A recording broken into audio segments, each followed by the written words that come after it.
Good afternoon of you. हमने पिछली class में फर्म अंडरराइटिंग के कॉन्सेप्ट को डिस्कस किया था।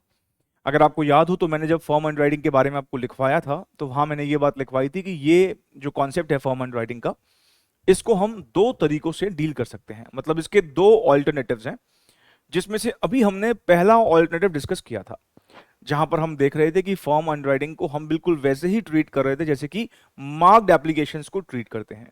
तो जो ये पहला ऑल्टरनेटिव है, इसको हम कह सकते हैं कि firm underwriting shares are treated as marked applications. और क्योंकि आप देख रहे थे, क्योंकि मार्क्ड एप्लीकेशंस की तरह ट्रीट करने का मतलब ये था कि जिस अंडरराइटर ने जितने जितने शेयर्स लिए थे, हम ग्रॉस लायबिलिटी में से उतने उतने शेयर्स माइनस कर रहे थे। तो क्योंकि हम उनकी लायबिलिटी को रिड्यूस कर रहे थे, लायबिलिटी को रिड्यूस करने का मतलब अंडरराइटर को आप उसका बेनिफिट दे रहे हो, इसलिए इस पहले ऑल्टरनेटिव के लिए ये भी लाइन यूज की जाती है, when benefit of firm underwriting is given to individual underwriters।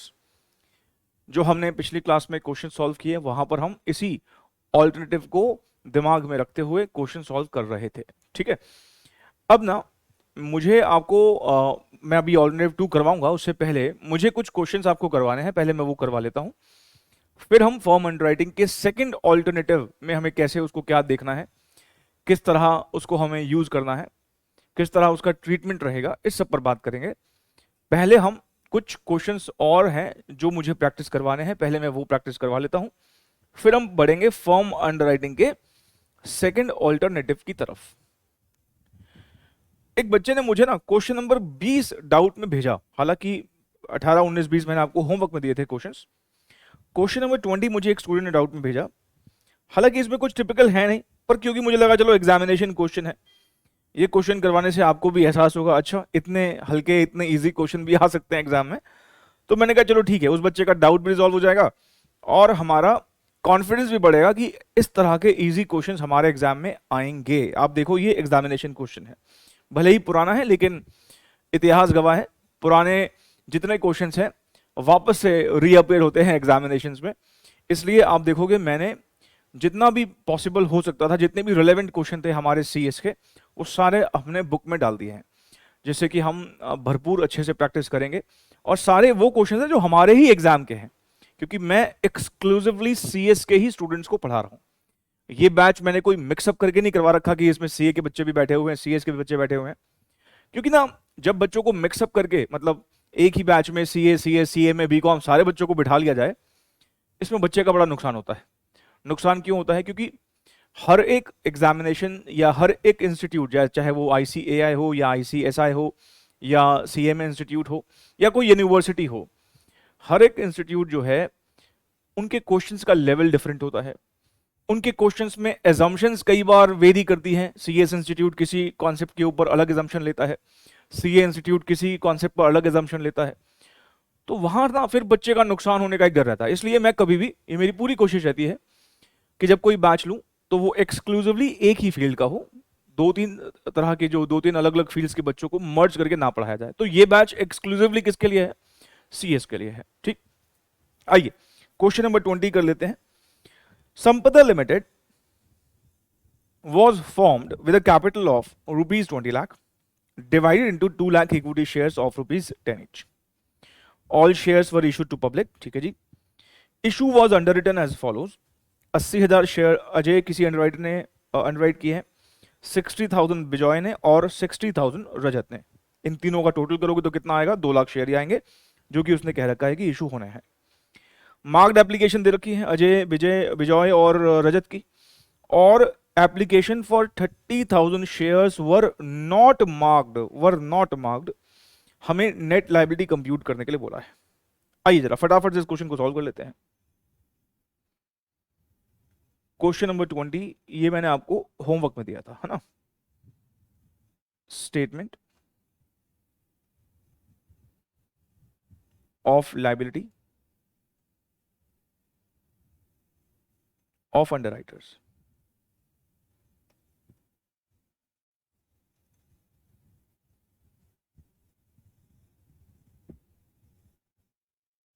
Particulars Ajay, Bijoy, Rajat.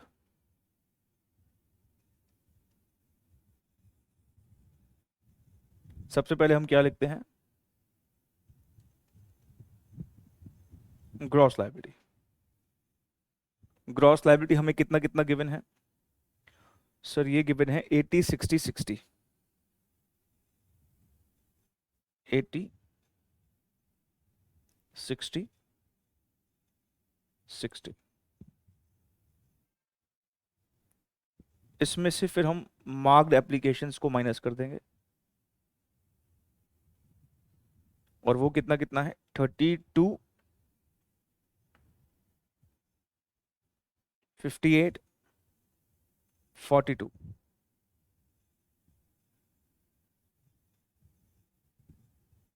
Thirty two 58 42। उसके बाद क्या माइनस करेंगे, अनमार्क्ड एप्लीकेशंस।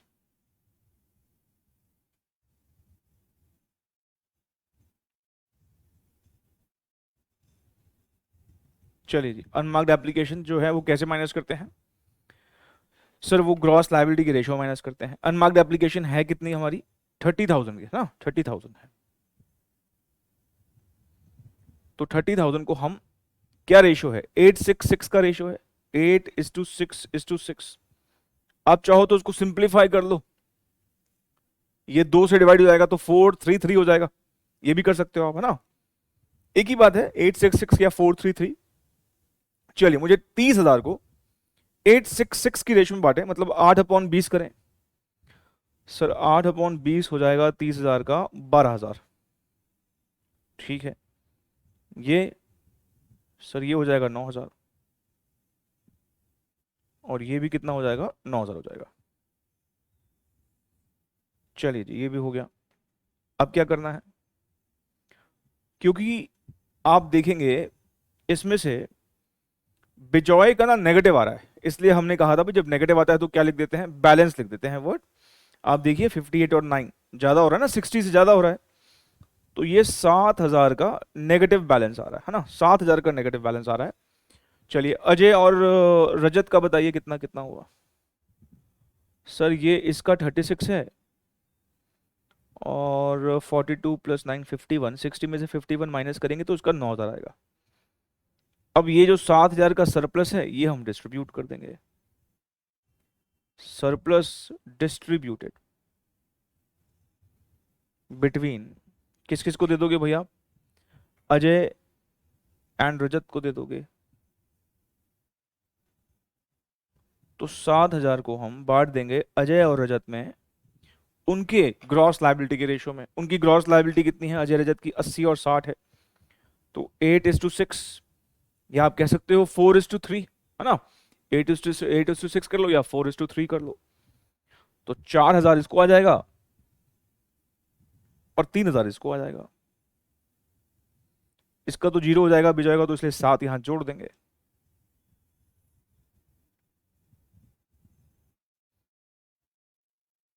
और नेट लायबिलिटी जो है वो इसकी 32, इसकी 0, इसकी 6। इस क्वेश्चन में फॉर्म अंडरराइटिंग नहीं थी, है ना, सिंपल क्वेश्चन था, सिंपली मार्क्ड अनमार्क्ड थी, और एक छोटा सा सरप्लस आया था, क्वेश्चन खत्म। This is the final answer. 32 और 6, 38,000 का जो लायबिलिटी है कंबाइन, वो अजय और रजत का लेना वाला है। बिजॉय का यहाँ पे लायबिलिटी जो है 0 आएगा, है ना। आप अगर वैसे भी चेक कर लें, हमारे टोटल कितने शेयर्स इशू होने हैं सर? हमारे टोटल शेयर्स 2 लाख इशू होने हैं। अब आप मुझे जरा बताइए कि इन सब का टोटल कितना आ रहा है सर? मार्क का टोटल अगर हम देखते हैं 80 60 सॉरी 80 कह रहा हूँ, 32 है, 58 है और 42 है।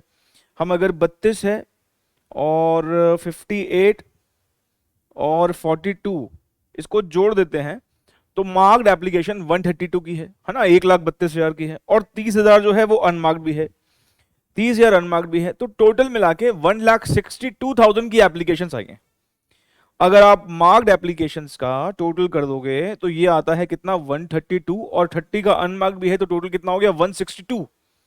हमारे 1,62,000 शेयर बिक चुके हैं। बेचने कितने हैं, 2 लाख, तो 38,000 शेयर कौन खरीदेगा, अंडरराइटर। तो वो अंडरराइटर कैसे कैसे खरीदेंगे, वो अजय और रजत को खरीदने पड़ेंगे। तो ये हमारा होमवर्क क्वेश्चन है, मैंने ये करवा दिया।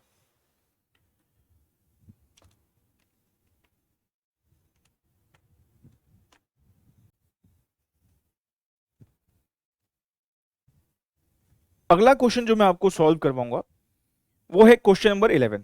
आप में से कुछ बच्चों को लगेगा सर ये तो क्वेश्चन आप होमवर्क में ही दे देते। हाँ, मैं इसको होमवर्क में दे सकता था, बिल्कुल दे सकता था। रादर मैं पिछले बैचेस तक देता भी था इसको होमवर्क में, पर ना कुछ बच्चे इस क्वेश्चन को मुझे डाउट के तौर पर भेज देते थे। उनसे एक छोटी सी सिली मिस्टेक इसमें होने का एक स्कोप होगा तो वहां वो कर बैठते थे, तो जिस वजह से मेरे पास ये अक्सर डाउट भी आ जाया करता था। तो मुझे लगा चलो ठीक है, इस बैच में इसको कवर ही कर लेते हैं, तो मैं इसलिए इस क्वेश्चन को करवा रहा हूं। तो एक कारण तो ये भी है कि कुछ बच्चों का डाउट आता था, कम बच्चे थे लेकिन डाउट आता था, तो मैंने कहा चलो इस बार करा ही देते हैं। दूसरा कारण इसका ये भी है करवाने का कि भाई ये हमारे इंस्टीट्यूट के स्टडी मटेरियल का क्वेश्चन है, और आप जानते ही हैं कि स्टडी मैट के क्वेश्चन हमारे दिल के करीब रहते हैं, क्योंकि ये वो क्वेश्चन है जो हमारे एग्जाम में एज इट इज आ सकते हैं। और तीसरा कारण जो इसको करवाने का है वो ये, क्योंकि आज मुझे फॉर्म अंडरराइटिंग के दूसरे तरीके को आपको समझाना है, सेकंड ऑल्टरनेटिव पर आज मुझे बात करनी है।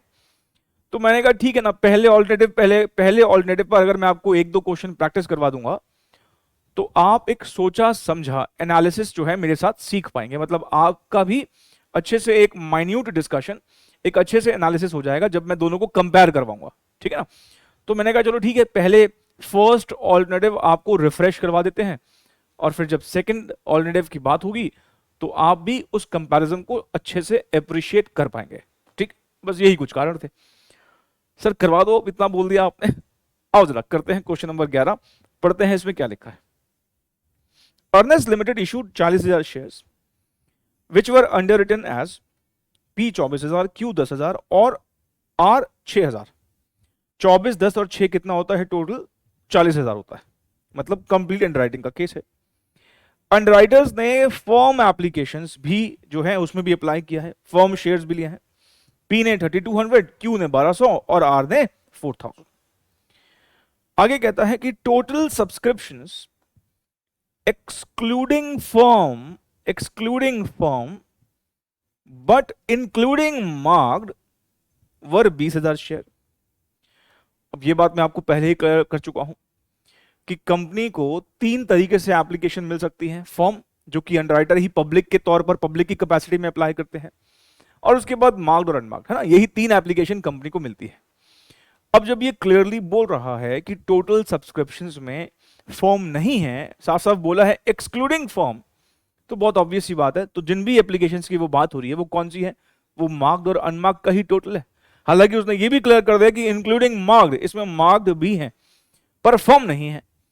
और जब वो क्लियरली बोल रहा है फर्म नहीं है, तो इसका मतलब ये जो 20,000 है ये मार्क्ड और अनमार्क्ड का ही टोटल होगा। इस तरह का क्वेश्चन, इस तरह की लाइन पहले भी एक क्वेश्चन में आ चुकी है। जब मैं आपको, आप अगर पिछली क्लास के क्वेश्चंस देखोगे जो मैंने करवा रखे हैं, उनमें से भी किसी एक क्वेश्चन में ऐसी एक लाइन लिखी हुई थी, ठीक है ना। आइए आगे बढ़ते हैं। मार्क्ड एप्लीकेशंस जो है, P की 4,000 है, Q की 8,000 है और R की 10,000 है।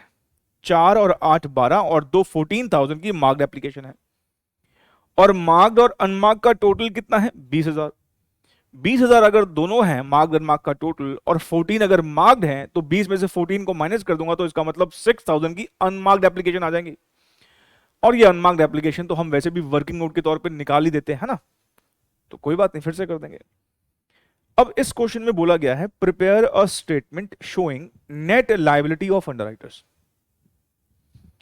अब इंस्टीट्यूट ने जब उसको स्टडी मैट में सॉल्व किया है, तो वहां मुझे लगता है या तो क्वेश्चन गलत फ्रेम हो गया, या आंसर गलत फ्रेम हो गया, या आंसर गलत सॉल्व हो गया। गलत तो क्या, छोटी सी मिस्टेक हुई है। क्वेश्चन में मांगा है नेट लायबिलिटी, लेकिन इंस्टीट्यूट ने जब इसको स्टडी मटेरियल में सॉल्व किया है तो वहां पर टोटल लायबिलिटी निकाल दी है। तो मुझे लगता है कि ये नेट वर्ड ना गलती से लग गया है इंस्टीट्यूट से। तो आप भी ऐसा कीजिए, अपनी बुक में ये करेक्शन कर लीजिए, ये नेट वर्ड को आप हटा दीजिए, ठीक है। बुक में ये करेक्शन कर लो और क्या लिखो? Prepare a statement showing the liability of underwriters. अगर सिर्फ लायबिलिटी वर्ड लिखा होता है तो हम क्या करते हैं? टोटल लायबिलिटी निकालते हैं। क्योंकि इंस्टीट्यूट ने भी स्टडी मैट में लिखा तो नेट है, लेकिन निकाल गलती से क्या दिया है? टोटल। तो कोई बात नहीं, गलतियां हो जाती हैं। इंस्टीट्यूट का स्टडी मैट बनाने वाले भी हमारे और आपकी तरह नॉर्मल इंसान ही है, ठीक है। क्वेश्चन नंबर 11 आइए अब सॉल्व कर लेते हैं।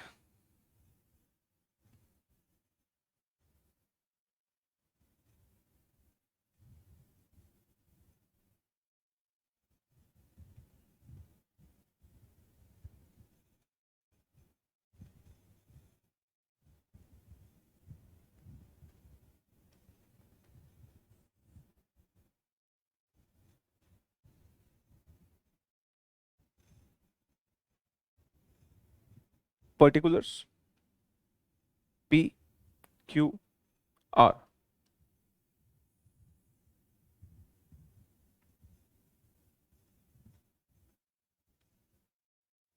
ग्रॉस लाइबिलिटी 24/10/6,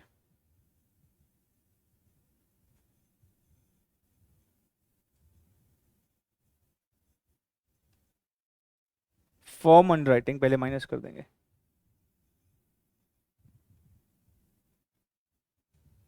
फॉर्म अंडरराइटिंग कितनी कितनी है भाई? सिर्फ फॉर्म अंडरराइटिंग है 32, 12 और 4000।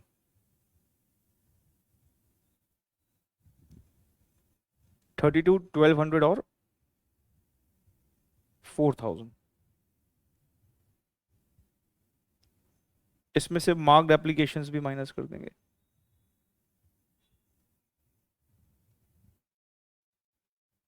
चार हजार, 8,000, 2,000। फिर इसमें से अनमार्क्ड एप्लीकेशंस भी माइनस कर देंगे।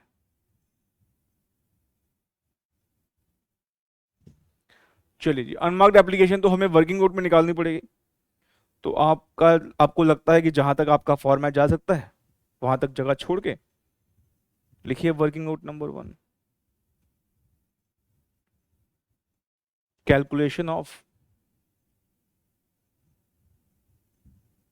Unmarked applications.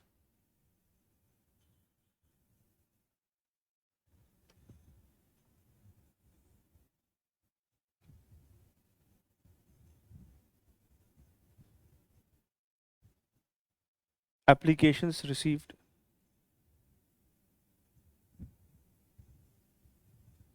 20,000 minus marked applications कितनी कितनी है भाई? 482।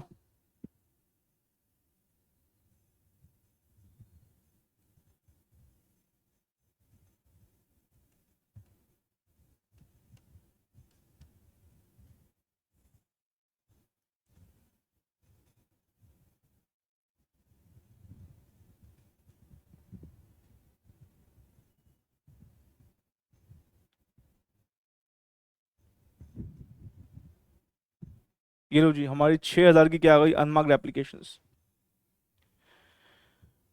और इस 6,000 को अब आप कैसे माइनस करोगे ग्रॉस लायबिलिटी के रेशियो में? तो ये हम लिख लेते हैं यहां पर 6,000 इन, ये रेशियो देख लो। भगवान की दया से ना आपके पास कैलकुलेटर होंगे।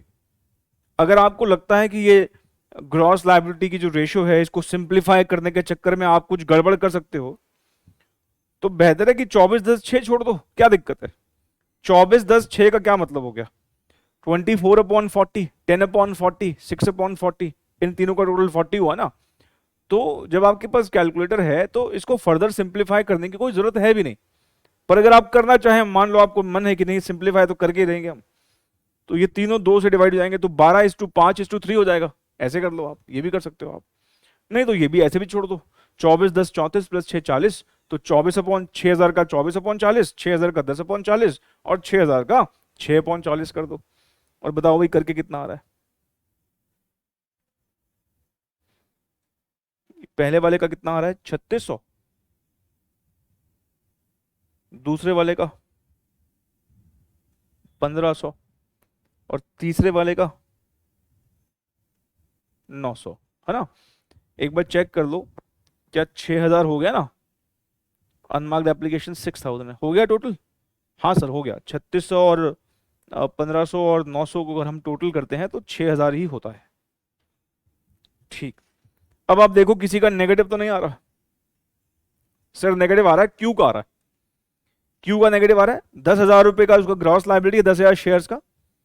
और 92, मतलब फॉर्म और मार्क को जोड़ता हूं 92 आता है। 92 प्लस 1500, 10,000 से ऊपर ही जा रहा है ना? 10,000 से ऊपर जा रहा है। मेरे ख्याल से 10,700 हो रहा है, तो माइनस करेंगे तो 700 का नेगेटिव आएगा।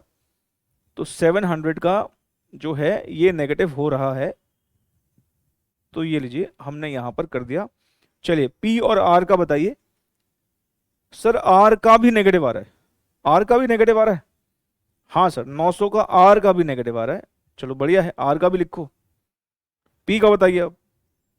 सर पी का है, इसका नेगेटिव तो नहीं है सर, इसका तो पॉजिटिव है। अरे भाई इसका भी नेगेटिव आ जाएगा, फिर तो कुछ करने का रहेगा ही नहीं, फिर तो ये ओवर सब्सक्राइब इशू हो जाएगा, तो इसका नेगेटिव नहीं आना चाहिए। हाँ सर इसका नेगेटिव नहीं आ रहा, पॉजिटिव भी बहुत ज्यादा ही आ रहा है। कितना आ रहा है भाई? 13,200 आ रहा है। ये तो बड़ा प्यारा क्वेश्चन बन गया। अब यहां तो कोई अब बांटने बांटने की भी नीड नहीं है, दो लोगों का नेगेटिव है, तो अब खाने वाला तो एक ही है इस नेगेटिव को, दो लोगों ने अच्छा काम किया है, और जिसको जरूरत है वो इंसान एक ही है, पी अकेला ही है। तो 900 और 700 1600 जो सरप्लस एप्लीकेशन है क्यू और आर की, वो पूरी की पूरी किसको दे दी जाएंगी? पी को दे दी जाएंगी। नहीं तो लिखो surplus of Q and are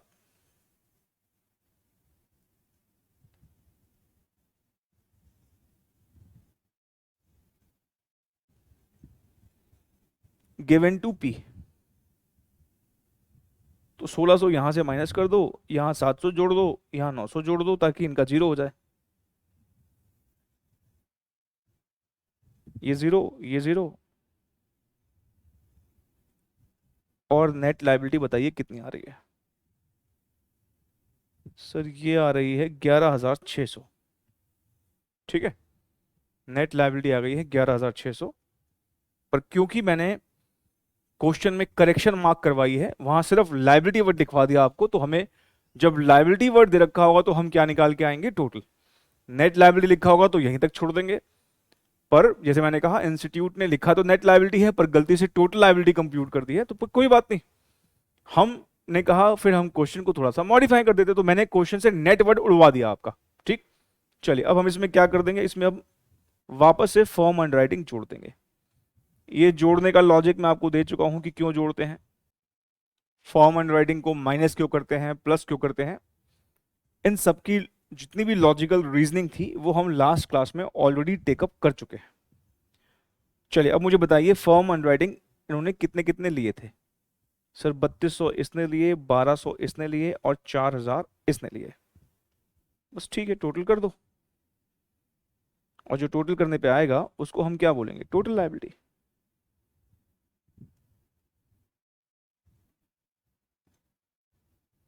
ये तो 1200 हो गया, ये 4000 हो गया। चलो भाई क्यू और आर का तो मैंने कर दिया टोटल। सर टोटल आपने कहा किया? अरे भाई 0 1200 टोटल किया ना, 1200 आया ना। अब आप ये टोटल करके बताओ। सर ये आ रहा है 14,800। चलिए ठीक है जी, क्वेश्चन सॉल्व।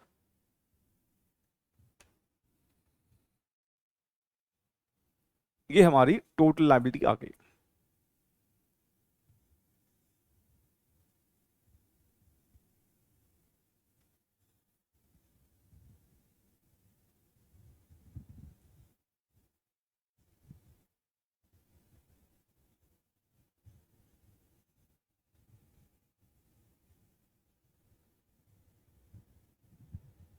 ये नोट कर लिया था ना आपने, ये वर्किंग नोट भी नहीं किया तो उसको भी नोट करो।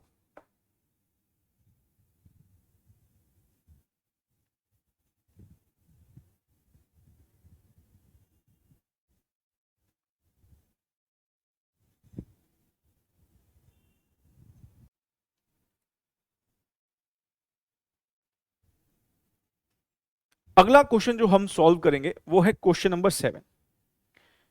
ये क्वेश्चन नंबर 7 में ना एग्जामिनर ने लैंग्वेज के साथ खेलने की कोशिश करी, और इस वजह से कुछ बच्चे थोड़ा सा कंफ्यूजन का शिकार हो गए, और जो बच्चे कंफ्यूजन का शिकार हुए उनसे कुछ छोटी मोटी सी कोई सिली मिस्टेक्स एग्जाम में हो गई, जिसकी वजह से पूरा का पूरा सोल्यूशन जो है वो इम्पैक्ट हो गया। अब क्या वो लैंग्वेज है मैं आपको भी एक्सप्लेन करूंगा, लेकिन इस बात का हम ध्यान रखें कि ये क्वेश्चन जो है हमारे ही इंस्टीट्यूट ने पास्ट में एग्जाम में पूछा है। हालांकि बड़ा पुराना क्वेश्चन है, सन 2000 का क्वेश्चन है, मैं खुद तब स्कूल में था, लेकिन है तो हमारे इंस्टीट्यूट का ही क्वेश्चन। आइए जरा पढ़ते हैं इसमें क्या लिखा है। Jupiter limited issued 10,000 shares of rupees 10 each the entire issue was underwritten as follows: Sun 5,000 shares, Moon 3,000 shares और स्टार 2,000 शेयर्स। इन तीनों का टोटल करते हैं तो 10,000 आता है। इसका मतलब ये कंप्लीट अंडरराइटिंग का ही केस हुआ, और तीनों की फॉर्म अंडरराइटिंग भी है। 1,000 शेयर सन ने बोला है भाई हमारे लिए अलग कर दो, मून ने भी बोला है 500 हमारे, स्टार भी बोलता है 500 हमारे भी अलग करो। मतलब इन तीनों ने मिलके 2,000 शेयर्स की फॉर्म अंडरराइटिंग करी है। देखा जाए तो 10,000 शेयर में से 2,000 तो ये पहले ही बोल चुके हमारे लिए अलग करो। मतलब पब्लिक के लिए जो अवेलेबल है बेसिकली वो कितने अवेलेबल है? 8,000 शेयर्स। ठीक है, कहना है जो शेयर अप्लाई किए गए वो 9,000 शेयर अप्लाई किए गए। The following being the marked application forms including what? Including firm underwriting. कह रहा है following being the marked application forms including firm underwriting. मैं आगे कुछ भी बोलूं पहले आप इतना तो समझ ही पा रहे हैं कि इस बार क्वेश्चन ने हमें मार्क्ड एप्लीकेशन सीधे सीधे नहीं दी है। अभी तक तो वो मार्क्ड एप्लीकेशन आपको सीधे सीधे बता दिया करता था कि देखो ये तीनों अंडरराइटर की मार्क्ड एप्लीकेशन ऐसे हैं। इस बार कह रहा है the following being the marked application forms including form, मतलब इस बार मार्क्ड ना देके उसने मार्क्ड और फॉर्म को जोड़ के एक फिगर दी है। मतलब जो ये 3500 शेयर्स हैं ये सन के मार्क्ड शेयर्स नहीं है, ये सन के मार्क्ड और फर्म का टोटल है। तो 3500 अगर उसका मार्क्ड और फर्म का टोटल है, और फर्म तो हमें पता ही 1,000 शेयर का है, तो अगर मैं इस 3500 में से 1,000 को माइनस कर दूंगा तो मार्क्ड एप्लीकेशन हमारी कितने की आ जाएगी? 2,500 शेयर की आ जाएगी। मार्क्ड एप्लीकेशन कितनी आ जाएगी? 2,500। ऐसे ही मून और स्टार, मतलब सीधा सीधा ये है इस बार हमको मार्क्ड एप्लीकेशंस को कंप्यूट करने के लिए भी थोड़ी सी तो मेहनत करनी पड़ेगी। अभी तक ये मेहनत नहीं करनी पड़ती थी, मार्क्ड एप्लीकेशन वो हमें सीधे सीधे दे दिया करता था, कोई दिक्कत नहीं है। आइए इस बार हम पहला वर्किंग नोट कौन सा बनाएंगे? इस बार हम पहला वर्किंग नोट मार्क्ड एप्लीकेशंस को कंप्यूट करने का बनाएंगे। क्वेश्चन नंबर है 7।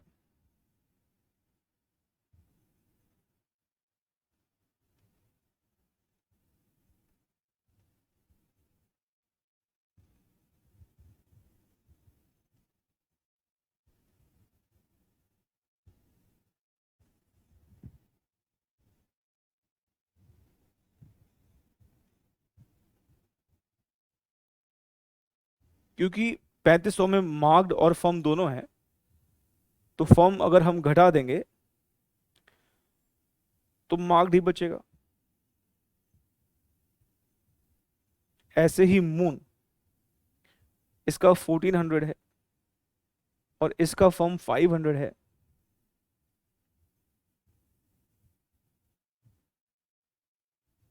ऐसे ही स्टार,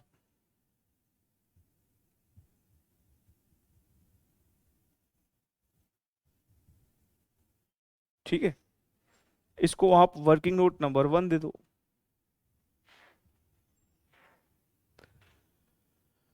अब हमारा अगला काम क्या होता है?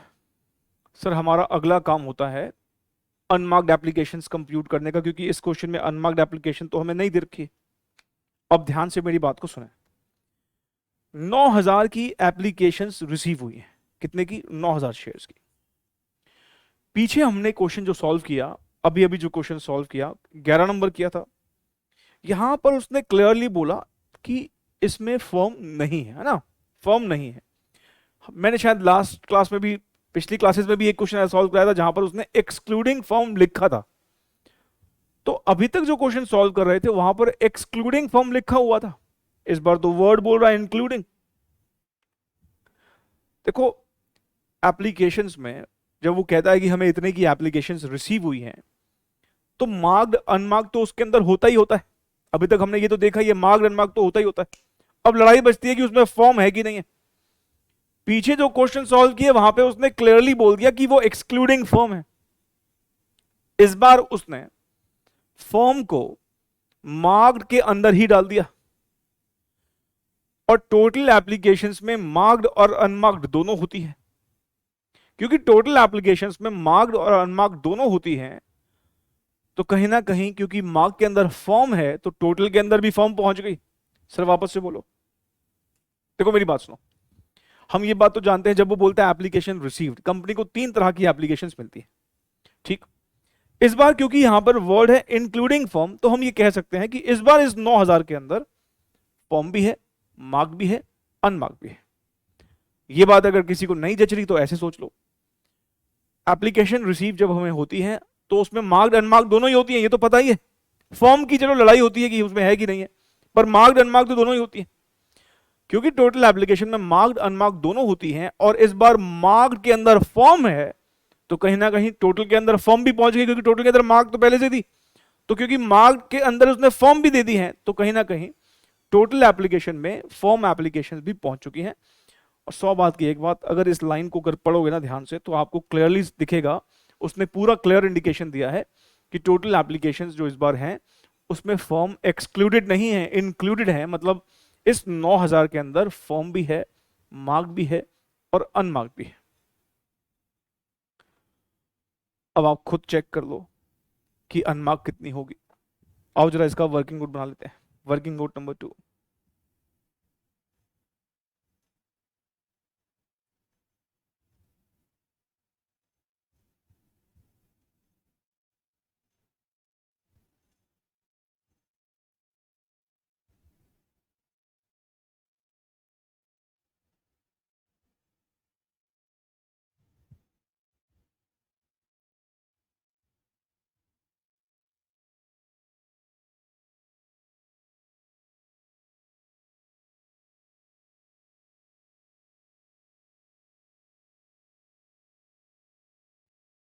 इस बार मार्क्ड भी है,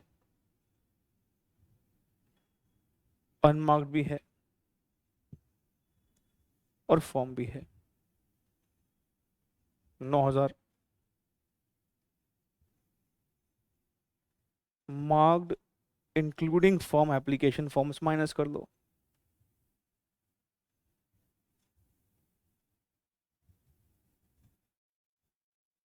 मार्क कितनी कितनी है भाई? 3500। मतलब मार्क्ड इंक्लूडिंग फॉर्म कितनी कितनी है? 3500, 1400, 1600, ये 65 हो गया।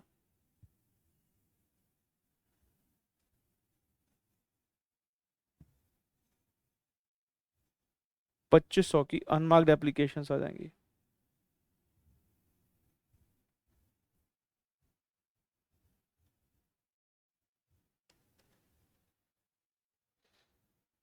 किसी को लगता है कि नहीं सर हम ऐसे नहीं बनाएंगे, हमें तो अलग तरीके से बनाना है, तो ये एक तरीका और भी है।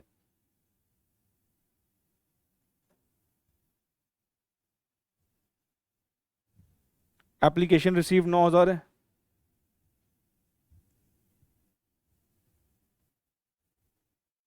Minus form applications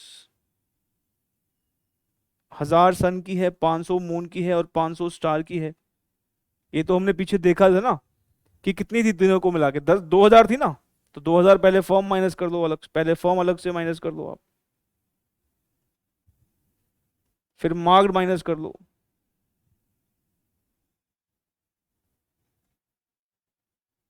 marked application working note number 1 में आप निकाल ही चुके हो। कितनी थी मार्क्ड एप्लीकेशन? जरा देखो, ये रहा 2500, 900, 1100, ये आपने निकाल ही ली है।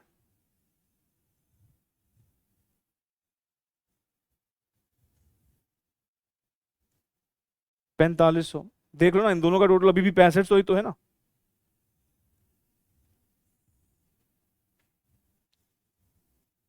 तो एग्जाम में इन दोनों में से जो तरीका आपको ठीक लगे वो फॉलो करके निकाल के दिखा देना उसे अनमार्क्ड।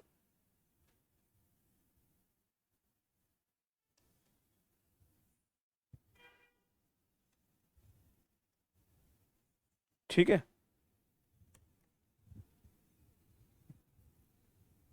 क्लियर है ना? देखो बस यहां लाइन में ना उसने एक चीज बदल दी। पहली, मार्क्ड इस बार उसने सेपरेटली नहीं दिया, मार्क्ड और फर्म का टोटल दिया। ठीक। अब क्योंकि एप्लीकेशन रिसीव में मार्क तो होती ही है, ये तो हमें पता ही है। जब वो बोल रहा है एप्लीकेशन रिसीव, तो मार्क्ड अनमार्क्ड तो उसमें होती है। क्योंकि मार्क के अंदर इस बार फॉर्म भी है, तो टोटल में कहीं ना कहीं फॉर्म भी चला गया। मार्क्ड और अनमार्क्ड दोनों टोटल के अंदर होती है, जो हमें एप्लीकेशन मिलती है उसमें मार्क तो होती है। क्योंकि मार्क के अंदर इस बार फॉर्म भी है, तो कहीं ना कहीं टोटल में इस बार फॉर्म भी पहुंच गया। और इस लाइन को अगर हम पढ़ें तो उसने एक ही सांस में ये पूरी लाइन लिखी है। तो इससे समझ में आता है कि 9000 जो शेयर्स हैं इस बार वो हमारी टोटल एप्लीकेशन, मतलब तीनों एप्लीकेशंस का टोटल है, फर्म का भी, मार्क का भी और अनमार्क का भी। तो टोटल एप्लीकेशन में से अगर मैं दो एप्लीकेशन कोई माइनस कर दूंगा तो तीसरी निकल आएगी। हमें क्या चीज नहीं पता, हमें अनमार्क नहीं पता। तो टोटल एप्लीकेशन में से जो बची हुई दो एप्लीकेशन है अनमार्क के अलावा वो कौन सी होती है, फॉर्म और मार्क, वो माइनस कर दो। फॉर्म और मार्क का जोड़ उसने दे रखा है 3500, 1400 और 1600, या तो सिर्फ इसी को ही माइनस कर दो और या फिर आप अलग अलग कर दो। पहले आपने स्प्लिट कर रखा है, फॉर्म और मार्क अलग अलग माइनस कर दो, वो भी कर सकते हो, क्या दिक्कत है।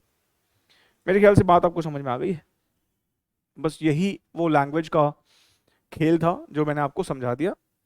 अब हमें यहां पर क्या बताना है उसको, हमसे यहां पर लाइबिलिटी मांगी है। जब वो सिंपली लाइबिलिटी लिखे तो उसका मतलब कौन सी लाइबिलिटी की बात हो रही है, टोटल लाइबिलिटी की बात हो रही है। तो हम यहां पर बेसिकली टोटल लाइबिलिटी कंप्यूट करेंगे।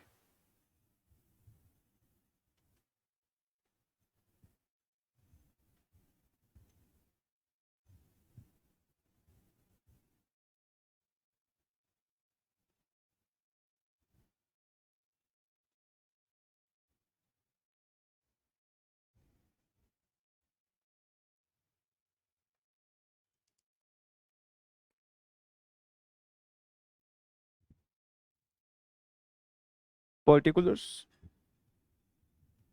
सन, मून, स्टार।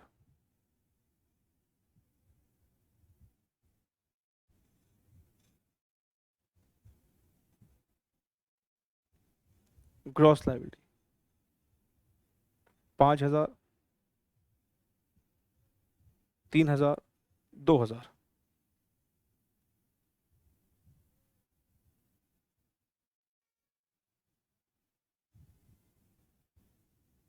चलिए फॉर्म हैंड राइटिंग पहले माइनस कर लेते हैं। 1000,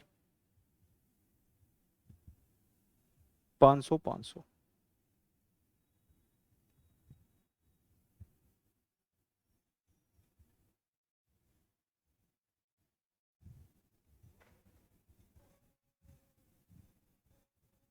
marked applications, working note number 1, ये हमने निकाल ही दिया ऊपर, है ना।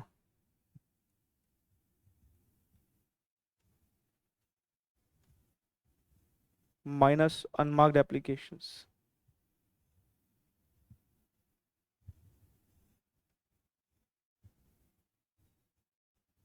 532 के रेशो में माइनस कर दो। कितना निकाला भाई अनमार्क्ड हमने, 2500। 2500 को 532 में माइनस करो फटाफट, कितना आ रहा है भाई। सर ये आ रहा है 1250, ये आ रहा है 750 और ये आ रहा है 500। देखो जी किसी का नेगेटिव तो नहीं आ रहा, चेक करके बताओ कि सन मून स्टार में से किसी का नेगेटिव तो नहीं आ रहा। हाँ सर, स्टार का नेगेटिव आ रहा है। तो अगर स्टार का नेगेटिव आ रहा है तो फिर यहां तो बैलेंस लिखना पड़ेगा हमको। कितना नेगेटिव आ रहा है सर, इन तीनों का टोटल 2100 आ रहा है। 11, 5, 16, 5, 21, 2100। 2000 में से 2100 घटाएंगे तो कितना नेगेटिव आएगा, 100 नेगेटिव आएगा। चलो सन और मून का बताओ फिर पॉजिटिव कितना है। सर सन का पॉजिटिव है 250, 250 और मून का पॉजिटिव है 850। ठीक है, अब सरप्लस को डिस्ट्रीब्यूट कर दो।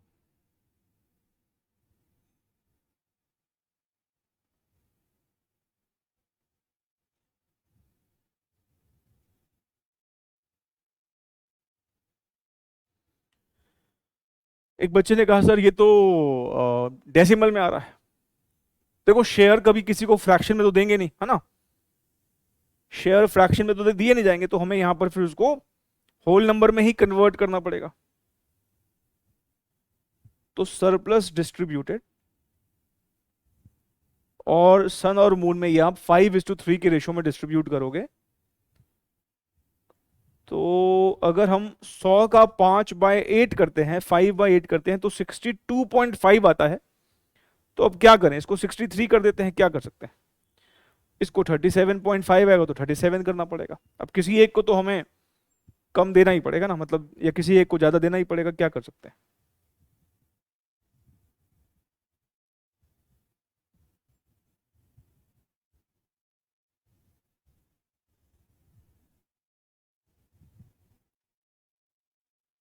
चलिए इन दोनों को माइनस कर दीजिए। इसका तो नेट लायबिलिटी जीरो हो जाएगा स्टार का, और इसका मेरे ख्याल से हो रहा है 187, इसका 813 हो रहा है।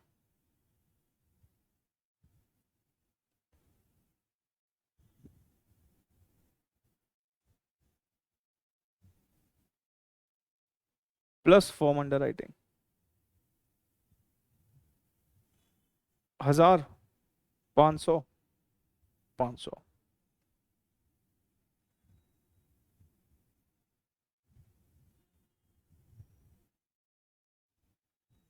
ये हमारा हो गया टोटल लायबिलिटी।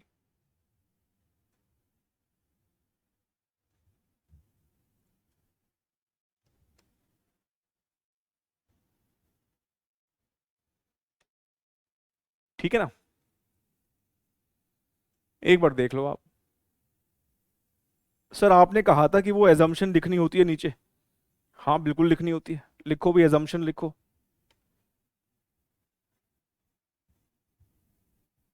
फर्म अंडरराइटिंग को लेकर जो हम एजम्पशन ले रहे हैं वो क्या ले रहे हैं, हम पहला ऑल्टरनेटिव जो है वो फॉलो कर रहे हैं। और उसमें बेसिकली क्या होता है, फर्म अंडरराइटिंग को हम बिल्कुल वैसे ही ट्रीट करते हैं जैसे कि हम मार्क्ड एप्लीकेशंस को ट्रीट करते हैं। तो लिखिएगा फर्म अंडरराइटिंग शेयर्स या firm underwriting applications are treated as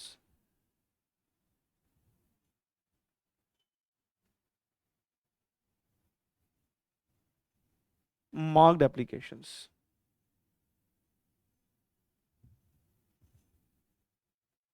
That is,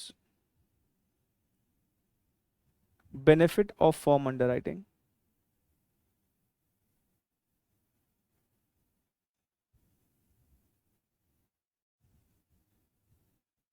is given to individual underwriters.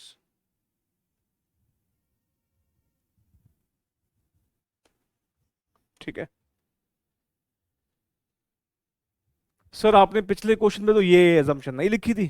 अच्छा, रह गई थी क्या? तो लिख लो, क्या दिक्कत है। ये लो भाई, मैं यहीं से कॉपी कर दूं क्या? बच्चा कह रहा है सर पिछले क्वेश्चन में रह गया था लिखना। ये रहा हमारा पिछला क्वेश्चन। यही कह रहे हो ना आप, क्वेश्चन नंबर 11 ही कह रहे होगे ना? तो लो, लिख दी मैंने, यहां पर भी एजम्पशन लिख दी। तो आप भी क्वेश्चन नंबर 11 जो हमने किया था वहां पर ये एजम्पशन लिख के आइए। ये एजम्पशन मैंने आपको कहा था मेंशन करके आने हैं। हम ऑल्टरनेटिव वन फॉलो करते हैं अगर क्वेश्चन में कुछ भी नहीं लिखा होता। ऑल्टरनेटिव टू कब फॉलो करना है, जब क्वेश्चन कहेगा, अदरवाइज नहीं। क्योंकि मैंने आपसे बोला ऑल्टरनेटिव टू जो है एक इलॉजिकल तरीका है, उसमें लिमिटेशन है, उसमें क्या प्रॉब्लम है आपको अब वही सिखाने वाला हूं। और वो हम तभी फॉलो करेंगे जब हमें सेकंड ऑल्टरनेटिव क्वेश्चन खुद बोलेगा लगाने के लिए। कैसे बोलेगा वो, यही अब हम देखेंगे कि क्वेश्चन में किस तरीके से वो वर्ड्स चेंज करेगा जब उसको सेकंड ऑल्टरनेटिव लगवाना होगा। इसको नोट करना है तो कर लीजिए आप।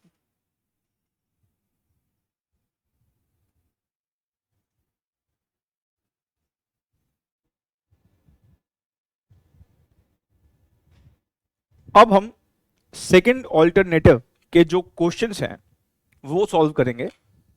और ये जो दूसरा तरीका है ये पहले तरीके से कैसे अलग है ये अब हम समझेंगे। तो ना अब आप पहले तो एक हेडिंग डालिए कि अब जो हम कुछ क्वेश्चन सॉल्व करेंगे वो कौन से वाले ऑल्टरनेटिव के होंगे, ऑल्टरनेटिव टू के होंगे। तो ये हेडिंग डालिए ऑल्टरनेटिव टू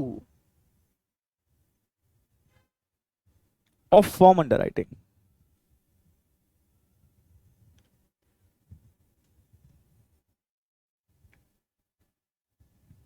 ठीक है,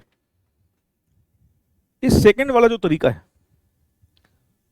इसके लिए इन दो सेंटेंसेस में से कोई एक सेंटेंस यूज हो रहा होगा। Form underwriting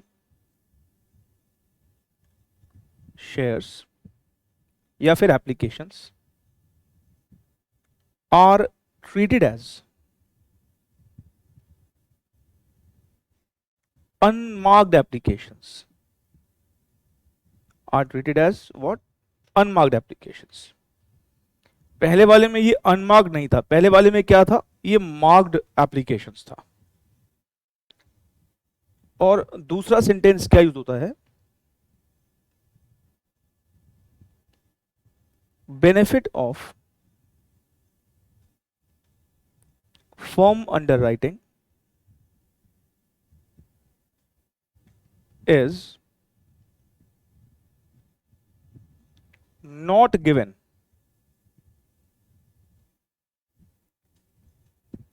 to individual underwriters.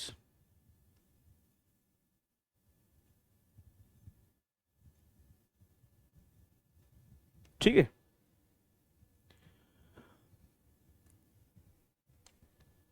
अब देखिए इन दोनों सेंटेंसेस में से कोई भी एक सेंटेंस अगर आपको क्वेश्चन में दिखता है, इसका मतलब वो हमसे सेकंड ऑल्टरनेटिव लगाने के लिए कह रहा है। पहला ऑल्टरनेटिव अभी अभी आपने देखा ही, फॉर्म अंडरराइटिंग के हमने जितने भी क्वेश्चंस किए, जिस अंडरराइटर ने जितने शेयर लिए हमने उतने ही उसकी ग्रॉस लायबिलिटी में से माइनस किए। मार्क्ड एप्लीकेशन भी हम ऐसा ही करते थे, जो अंडरराइटर जितने शेयर बिकवाता था उसकी ग्रॉस लायबिलिटी में से उतना उतना ही रिड्यूस करते थे। तो हमने फॉर्म अंडरराइटिंग को अभी तक कैसे ट्रीट किया? Marked applications.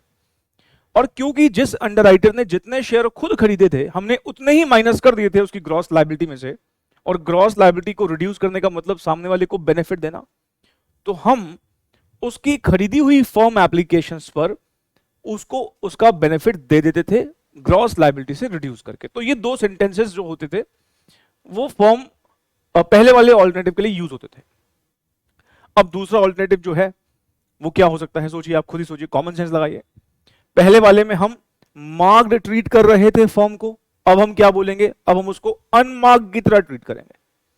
पहले वाले में क्या किया? मार्क्ड एप्लीकेशन की तरह ट्रीट किया, अब हम उसको अनमार्क्ड एप्लीकेशन की तरह ट्रीट करेंगे। पहले वाले तरीके में हम बेनिफिट दे रहे थे, इसमें क्या बोलेंगे? बेनिफिट नहीं दे रहे हैं। क्योंकि यहां पर बेनिफिट नहीं मिल रहा है अंडरराइटर को, कुछ अंडरराइटर के साथ जाती हो जाती है, इसलिए हम कहते हैं ये तरीका हम तभी फॉलो करेंगे जब हमें क्वेश्चन कहेगा। आइए अब हम सेकंड ऑल्टरनेटिव पर जो पहला क्वेश्चन सॉल्व करेंगे वो है क्वेश्चन नंबर 8, और इसके थ्रू समझेंगे कि इसमें हमें क्या अलग करना है। ABC limited came up with a public issue of 3 lakh equity shares of ₹10 each at ₹15 per share. PQ&R took underwriting of the issue in the ratio of 3:2:1 with the provisions of firm underwriting of 20,000, 14,000 और 10,000 share respectively. Applications were received for 2,40,000 shares excluding firm underwriting. कह रहा 2,40,000 की हमें total applications मिली हैं, इसमें form नहीं है। अब फॉर्म नहीं है तो फिर कौन सी दो बची? मार्क्ड और अनमार्क्ड। तो इस 240 में से हम अगर मार्क्ड एप्लीकेशंस को रिड्यूस कर देंगे तो बची हुई कौन सी होंगी? अनमार्क्ड एप्लीकेशन होंगी। ध्यान रखें यहां पे क्लियरली मेंशन्ड है कि ये एक्सक्लूडिंग फॉर्म है, मतलब इसमें फॉर्म अंडरराइटिंग वाले शेयर्स नहीं है। ठीक है जी, मार्क्ड एप्लीकेशंस जो हमें पब्लिक से रिसीव हुई हैं वो ये रही, तो हमें मार्क्ड पता है। Compute the liability of each underwriter as regards the number of shares to be taken up, assuming that benefit of firm underwriting, ध्यान से वर्ड्स पर फोकस करें, is not given to individual underwriters. ये जो line है ना, इसकी वजह से ही हमें पता लग रहा है कि ये क्वेश्चन जो है ये ऑल्टरनेटिव 2 का है। आप भी अपनी बुक्स पर ऐसे इसको हाईलाइट कर लो कि इस लाइन की वजह से ही हम ये समझ पाए हैं कि ये ऑल्टरनेटिव 2 है। जो आपको बुक्स प्रोवाइड की गई हैं उस बुक्स में आप ये लिख लीजिए ऐसे हाईलाइट करके कि ये लाइन है जिसकी वजह से हमें पता लगता है कि ये ऑल्टरनेटिव 2 का क्वेश्चन है। अगर वो सिर्फ इतना ही बोल के चुप हो जाता, क्या compute the liability of each underwriter, बस इतना ही बोल के अगर वो चुप हो जाता, यही सिर्फ शब्द बोलता, तो फिर हम फॉर्म अंडरराइटिंग को कैसे ट्रीट करते, जैसे अभी तक करते आ रहे थे, उसको मार्क्ड एप्लीकेशन की तरह ही ट्रीट करते। लेकिन मैंने कहा ना, ऑल्टरनेटिव 2 के लिए वो दो सेंटेंसेस में से कोई एक सेंटेंस यूज करेगा। या तो वो क्या बोलेगा कि फॉर्म अंडरराइटिंग को ट्रीट करो अनमार्क्ड एप्लीकेशंस की तरह, और या फिर वो क्या बोलेगा, अंडरराइटर को बेनिफिट मत दो फॉर्म एप्लीकेशंस का, when benefit of form application is not given to individual. इन दो में से कोई एक सेंटेंस अगर दिखे तो समझ जाइएगा ऑल्टरनेटिव 2 है। क्या हमें खुद से फॉलो करना है सेकंड ऑल्टरनेटिव को? नहीं, क्वेश्चन बोलेगा तभी फॉलो करना है, जैसे इस क्वेश्चन में बोला गया है। आइए हम अपना क्वेश्चन जैसे सॉल्व करते थे वैसे ही सॉल्व करेंगे, जहां पर जो हमें अलग करना होगा वो मैं आपको बताऊंगा ही। तो अब हम क्वेश्चन नंबर 8 कर रहे हैं, और क्वेश्चन नंबर 8 में हमेशा की तरह पहले हम अनमार्क्ड एप्लीकेशंस का कैलकुलेशन कर लेते हैं। Calculation of unmarked applications.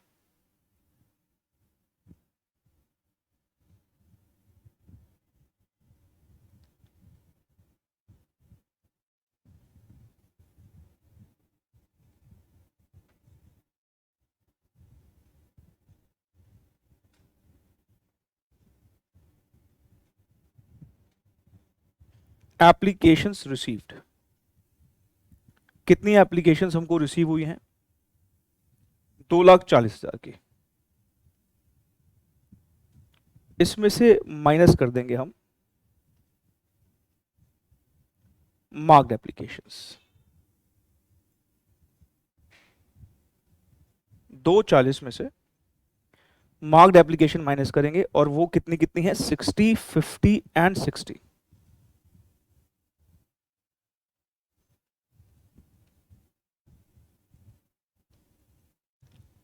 ये हो गया 170। 240 में से 170 माइनस करते हैं तो ये 70,000 आता है। ये 70,000 क्या है? ये अनमार्क्ड एप्लीकेशंस है।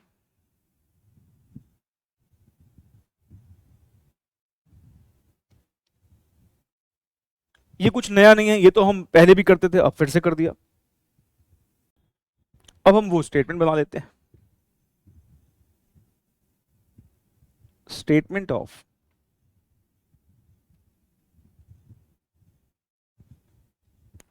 Liability of underwriter.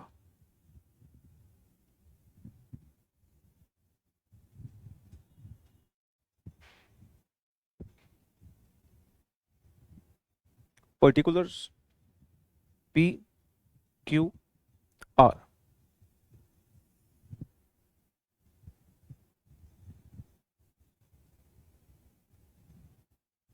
Gross liability.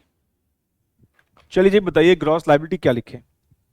Sir 3 lakh का टोटल इशू है ना, और इसको 3 to 1 में बांट देंगे। 3 to 1 मतलब 3/6, 2/6, 1/6। तो जब आप 3 लाख का 3/6 करेंगे तो P का ग्रॉस लाइबिलिटी आएगा 1,50,000 शेयर्स का, इसका आ जाएगा 1 लाख शेयर्स का, और इसका आ जाएगा 50,000 शेयर्स का। अब माइनस कर देंगे फॉर्म अंडरराइटिंग, और अब ध्यान रखें फॉर्म अंडरराइटिंग का ट्रीटमेंट डिफरेंट है, क्योंकि यहां पर बेनिफिट नहीं देना है, ठीक है? या फिर ये कहें कि यहां पर हमें फॉर्म एप्लीकेशंस को बिल्कुल वैसे ही ट्रीट करना है जैसे हम अनमार्क्ड को ट्रीट करते हैं। अब आप मुझे बताइए अनमार्क्ड एप्लीकेशंस का ट्रीटमेंट क्या होता है? सर उसको तो हम ग्रॉस लायबिलिटी के रेशियो में बांटते हैं, बस यही काम यहां भी करना है। अब मुझे बताइए कि जो फॉर्म एप्लीकेशंस हैं वो टोटल कितनी ली गई है? सर 20,000 P, 14,000 Q और 10,000 R। तो 20, 14 और 10 को जब आप जोड़ोगे तो ये आता है 44,000। नॉर्मल क्वेश्चन होता, पहला वाला ऑल्टरनेटिव होता, तो मैं 20, 14 और 10 जितना जितना इन्होंने लिया है उतना उतना माइनस कर देता, पर मैं कह रहा हूं अब ऐसा नहीं करना। अब आप देखो पहले टोटल फॉर्म एप्लीकेशंस ली कितनी गई है। सर टोटल फॉर्म एप्लीकेशंस 44,000 ली गई हैं। तो ध्यान रखें अब यहां पे ये अलग कर रहे हैं। अब हम इस 44,000 को माइनस तो करेंगे, अभी भी माइनस करेंगे, लेकिन ग्रॉस लायबिलिटी के रेशियो में माइनस करेंगे। 44,000 का जब आप 3/6 करेंगे तो ये 22,000 आता है। कितना आता है? 22,000 आता है। जो अब अलग हो रहा है मैं उसको रेड कलर से यहां पे दिखा रहा हूं आपको। अब बच्चा बोल पड़ता है सर 22 क्यों माइनस कर रहे हो, उसने लिया तो 20 ही है, आप देखो ना लिया तो 20 है। हाँ मैं तो कह रहा हूं 20 लिया है, लेकिन माइनस तो 22 कर रहे हो सर आप। यही तो इलॉजिकल है, यही तो बात हो रही है कि जिसने 20 लिया उसका 22 माइनस कर रहे हो। अब आप देखोगे किसी के साथ ज्यादती भी होगी, पी को तो देख रहे हो सरप्लस बेनिफिट मिल गया, ज्यादा बेनिफिट मिल गया, उसने लिए तो 20,000 शेयर थे, लेकिन उसको बेनिफिट कितने का मिल रहा है 22 का।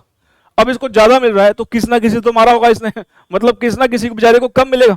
आइए जरा देखें 2/6 करके बताइए, क्यू का 2/6 मतलब क्यू का कितना हिस्सा आएगा। सर 44,000 का 2/6 कर रहे हैं तो हमारा डेसिमल में आ रहा है।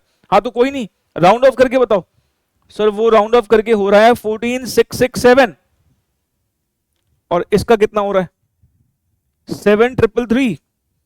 अब आप चेक करो क्यू ने बेचारे ने एक्चुअली में कितने शेयर लिए, बेचारा थोड़ी है क्यू ने भी ज्यादा बेनिफिट ले गया। बेचारा तो यहां पर आर है, आर ने देखो कितने शेयर लिए, आर ने शेयर लिए 10,000, लेकिन उस बेचारे को बेनिफिट कितने का दे रहे हो आप 7,333 का बेनिफिट दे रहे हो। आर का हक यहां मारा जा रहा है, आर ने लिए तो 10,000 शेयर है, लेकिन उसको बेनिफिट कितने का मिल रहा है 7,333 का। क्योंकि आर के साथ जाती हो रही है इसलिए हम कह रहे हैं भाई यहां पे तुम वो बेनिफिट तो नहीं दे रहे जो देना चाहिए, यहां पे कुछ और ही बेनिफिट मिल रहा है।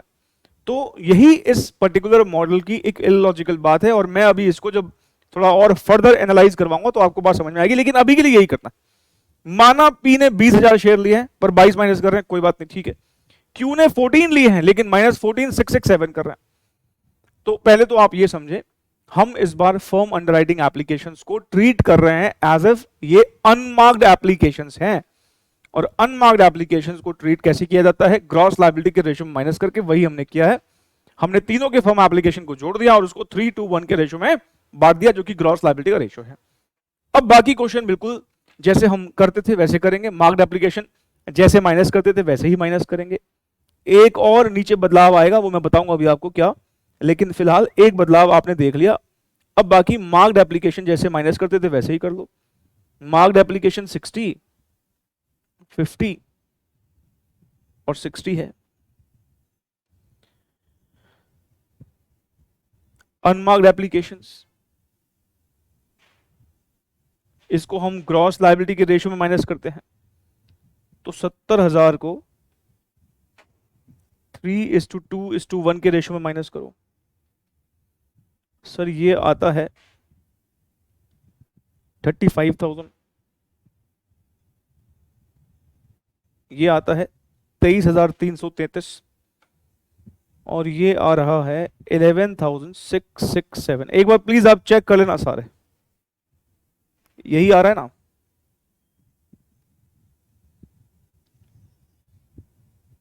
किसी का नेगेटिव तो नहीं आ रहा सर? आ रहा है, आर का नेगेटिव आ रहा है, आर का नेगेटिव आ रहा है तो हमें यहां लिखना पड़ेगा बैलेंस। चलो पहले पी का पॉजिटिव बैलेंस बताओ। सर पी का पॉजिटिव बैलेंस आ रहा है 33,000 का, और क्यू का 12,000 का, और आर का सर आर का 29,000 का नेगेटिव बैलेंस आ रहा है, 29,000 का नेगेटिव बैलेंस आ रहा है। मेरे ख्याल से आपको समझ में आ ही रहा होगा, ठीक है? क्योंकि देखो ना डेसिमल दो बार यूज हो गया, यहां पर भी और यहां पर, मतलब डेसिमल मतलब अप्रोक्सीमेट जो बेकार सी फिगर आई थी वो दो बार यूज हो गई, और दोनों को जोड़ के वो एक राउंड फिगर बन गया। भैया 23,333 है और ये 14,667 है, तो उसके लास्ट का 7, इसके लास्ट का 3, 7 जमा 3 10 होता है, तो एक राउंड फिगर बन गई। यहां पर भी देखो लास्ट में 3, यहां पर लास्ट में 7, तो ये भी एक राउंड फिगर बन गई। तभी आप देख रहे हो हमारा जो बैलेंस आ रहा है वो बिल्कुल प्यारी सी एक ब्यूटीफुल फिगर आ रही है, कोई दिक्कत नहीं, ठीक है ना। चलिए अब 29,000 को बांट दीजिए। सरप्लस डिस्ट्रीब्यूटेड, और ये सरप्लस आप कैसे बांट दोगे? सर हम इस 29,000 के सरप्लस को पी और क्यू की ग्रॉस लायबिलिटी के रेशियो में, जो कि 3:2 हो जाएगी, उसमें डिस्ट्रीब्यूट कर देंगे। चलिए करके बताइए भाई कितना कितना आता है। सर 29,000 का 3/5 कर रहे हैं तो ये आ रहा है 17,400, और ऐसे ही ये आ रहा है 11,600, और इसको तो हम ऐसे ही जोड़ देंगे बिकॉज इसकी तो लायबिलिटी को हमें जीरो करना है, नेगेटिव वाला थोड़ी शेयर लेगा। हाँ, फॉर्म वाले तो शेयर लेगा ना, वो किसी का सरप्लस आ गया अगर उसका नेट लायबिलिटी भले ही जीरो हो जाए, फॉर्म अंडरराइटिंग वाले शेयर तो उसको लेने ही पड़ेंगे। तो हमारा अब ये निकल आएगा नेट लायबिलिटी। इसकी नेट लायबिलिटी आ रही है 15,600 की, इसकी आ रही है 400 शेयर्स की, और इसका तो जीरो हो ही गया। ठीक है ना, ये हमारा नेट लायबिलिटी यहां पर आ जाता है दोनों का मिला के। अब ध्यान से जो हमें अलग करना है वो क्या है, प्लीज अब बड़े फोकस से पेन अपने छोड़ दीजिए। मैं यहां पर जो अभी करने वाला हूं, ध्यान रखें, मैं यहां पर अभी कुछ गलत करने वाला हूं। तो अगर आप भी अपने रजिस्टर्स पर गलत ही नोट करना चाहते हैं फिर तो मेरे साथ साथ करते रहिए, नहीं तो फिर एक बार देख लो। अब होता क्या है, बच्चा क्या करता है, जो ऊपर हमने माइनस किया है 22,000, 14,667 और 7,333, जो ऊपर माइनस किया है वही प्लस कर देता है, क्योंकि पहले उसने वही किया था, पहले ऑल्टरनेटिव में वही करते थे हम। ऊपर से ही फिगर को चिपका दिया जाता है, जो हमने ऊपर फॉर्म अंडरराइटिंग वाले शेयर्स माइनस किए हैं वही हम ऐड करने के, अब कह सकते हैं कि वही ऐड करने के हम आदी होते हैं, हमें हैबिट पड़ चुकी होती है, जो माइनस किया वही प्लस किया। लेकिन इस बार ऐसा नहीं करना।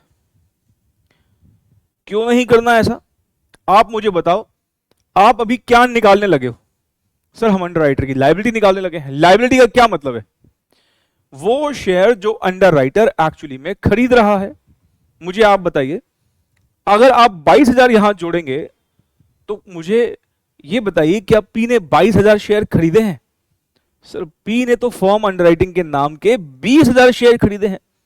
तो जो खरीदे हैं लायबिलिटी निकालने के लिए वो जोड़ो ना, 22 क्यों जोड़ते हो?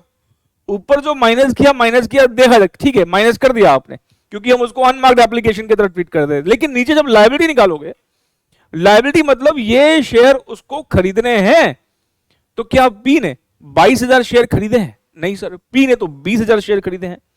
तो बस इस बात को ध्यान रखें, जो उसने एक्चुअली में शेयर खरीदे हैं वो हमको यहां पर जोड़ना है। तो मैं यहां पर क्या जोड़ रहा हूं, 20,000 जो उसने एक्चुअली में लिया है। क्यू ने क्या लिया है, 14,000, और ऐसे ही आर ने क्या लिए हैं, आर ने 10,000 शेयर लिए हैं। ये ध्यान रखें प्लीज। और अब आएगी टोटल लायबिलिटी। एक आध क्वेश्चन इस कॉन्सेप्ट के ऊपर करवा दूंगा, बस फिर आप मास्टरी हासिल कर लेंगे इसके ऊपर, डोंट वरी। टोटल लायबिलिटी हमारी आ गई, पी की टोटल लायबिलिटी आ गई 35,600 की, क्यू की आ जाएगी 14,400 की, और ऐसे ही हमारी आर की आ जाएगी 10,000 की। ये हमारी टोटल लायबिलिटी निकल आई।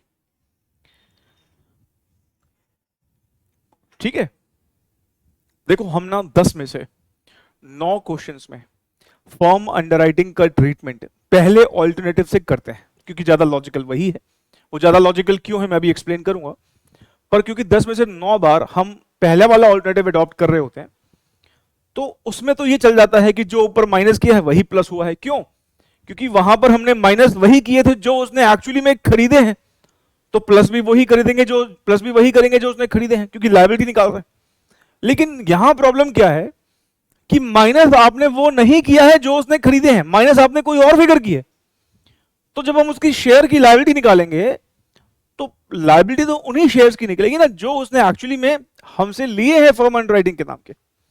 22 में कैसे जोड़ दूं जब 22 उसने खरीदे ही नहीं है मुझसे? मैं 14,667 कैसे जोड़ दूं जब उसने मुझसे लिए ही 14,000 है? तो ये बात का हमें ध्यान रखना है। अब क्या आपको यहां पर एजम्पशन लिखने की जरूरत है कि आपने इस बार फॉर्म अंडरराइटिंग शेयर्स को अनमार्क्ड एप्लीकेशन की तरह ट्रीट किया या फिर बेनिफिट नहीं दिया है? नहीं, इस बार कोई एजम्पशन लिख के आने की जरूरत नहीं है। क्यों? एजम्पशन तो तब देते हैं ना जब क्वेश्चन चुप हो और हम अपने आप से कुछ कर रहे हो। यहां तो क्वेश्चन बोल रहा है, क्वेश्चन ने खुद ही बोला है कि सेकंड वाला ऑल्टरनेटिव लगाओ, बेनिफिट मत दो। जब क्वेश्चन की हम इंस्ट्रक्शन को ही फॉलो कर रहे हैं तो एजम्पशन का है कि एजम्पशन तो तभी पिक्चर में आती है जब क्वेश्चन चुप हो, साइलेंट हो, और हम अपनी मर्जी से कुछ अगर जो है वो कर रहे हो, मतलब अपनी जो भी हमें लगता है कि बेस्ट ट्रीटमेंट है, जब हम वो खुद से फॉलो कर रहे हो तब हम एजम्पशन लिख के आते हैं।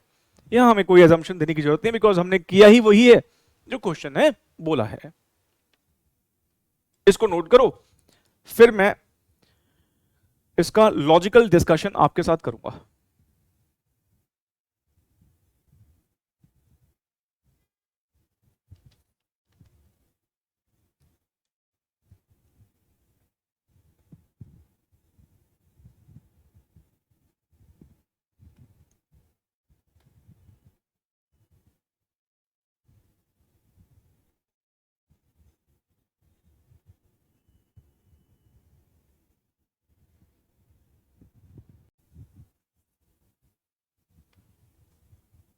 अब ना हम इस बात को समझने की कोशिश करेंगे कि क्यों ये सेकंड जो ऑल्टरनेटिव है ये कुछ अंडरराइटर के साथ जाती कर देता है।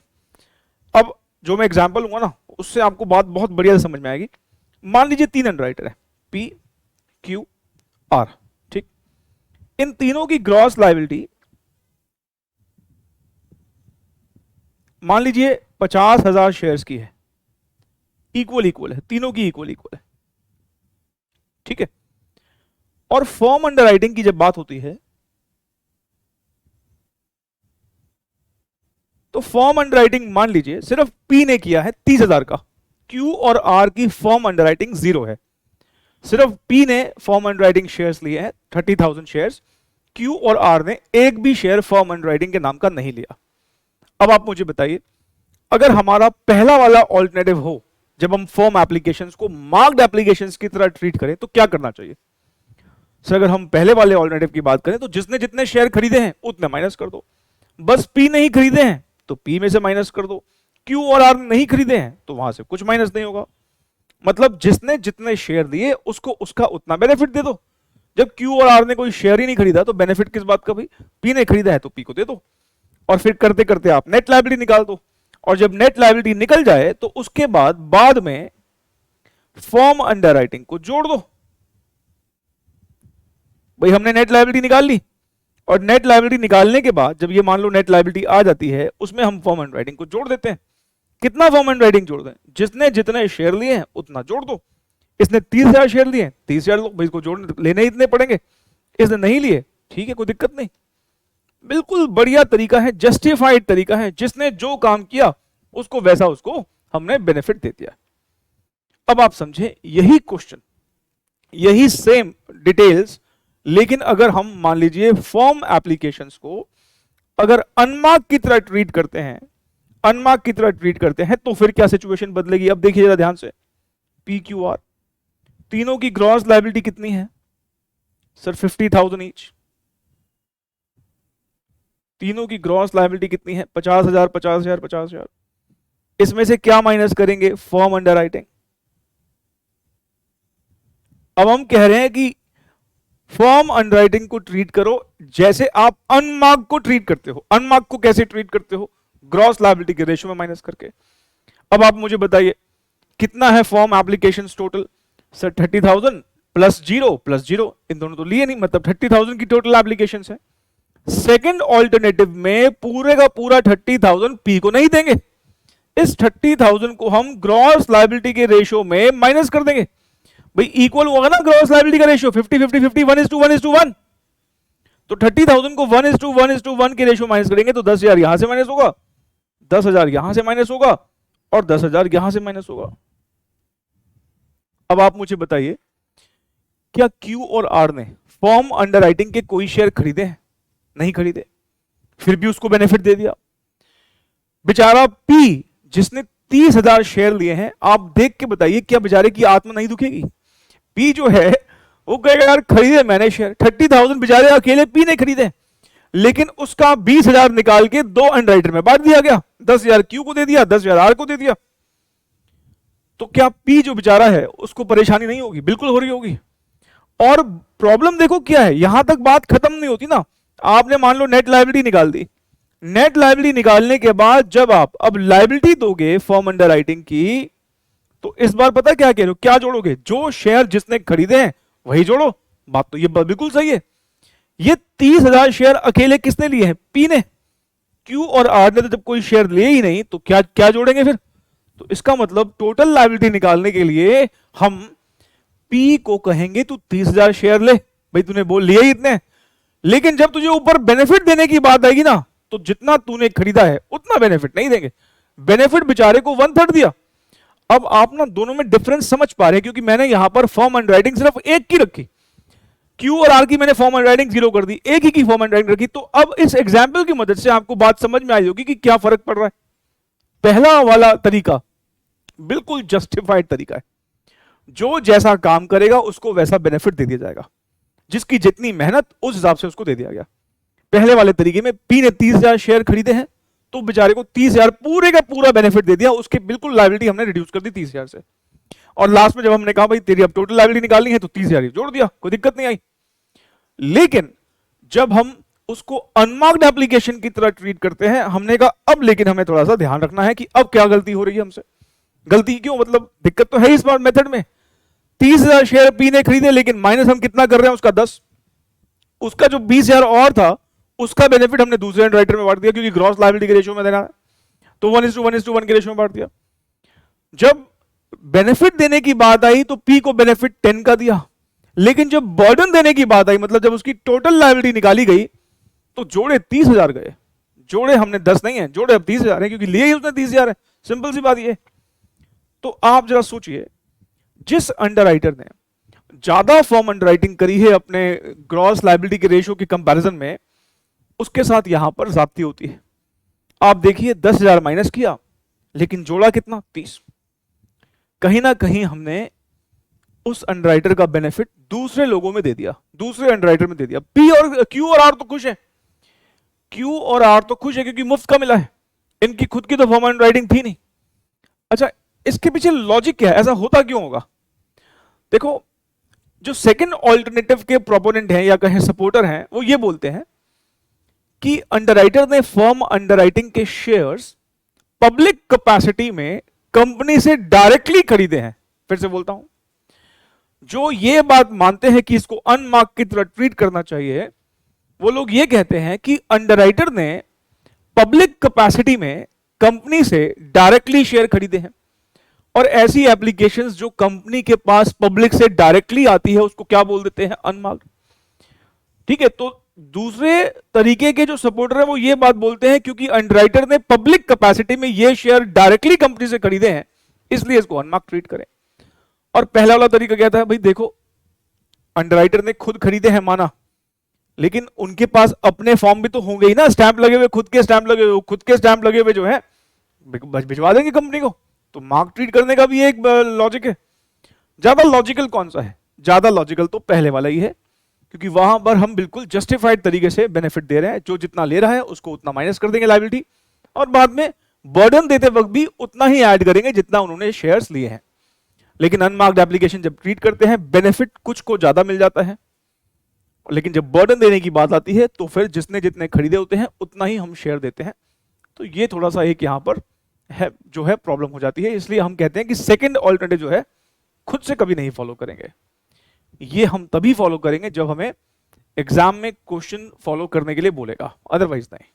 ठीक है, आइए इस पर हम अब अगला क्वेश्चन सॉल्व करते हैं। इस कॉन्सेप्ट के ऊपर जो अब हम अगला क्वेश्चन करेंगे वो है क्वेश्चन नंबर 9।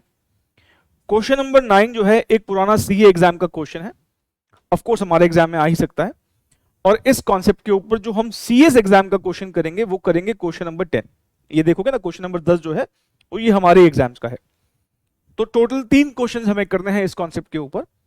आइए पढ़ते हैं इस क्वेश्चन में क्या लिखा है। Question number 9, a company made a public issue of 2 lakh equity shares of ₹2 each at a premium of ₹2 per share. The entire issue was underwritten by the underwriters LMNO in the ratio of 4:3:1 with the provision of form underwriting of 5:4:2:2. तो total कितने हो गए? 5 और 4 9 और 2 11 और 2 13, 13,000 के total form underwriting shares हो गए।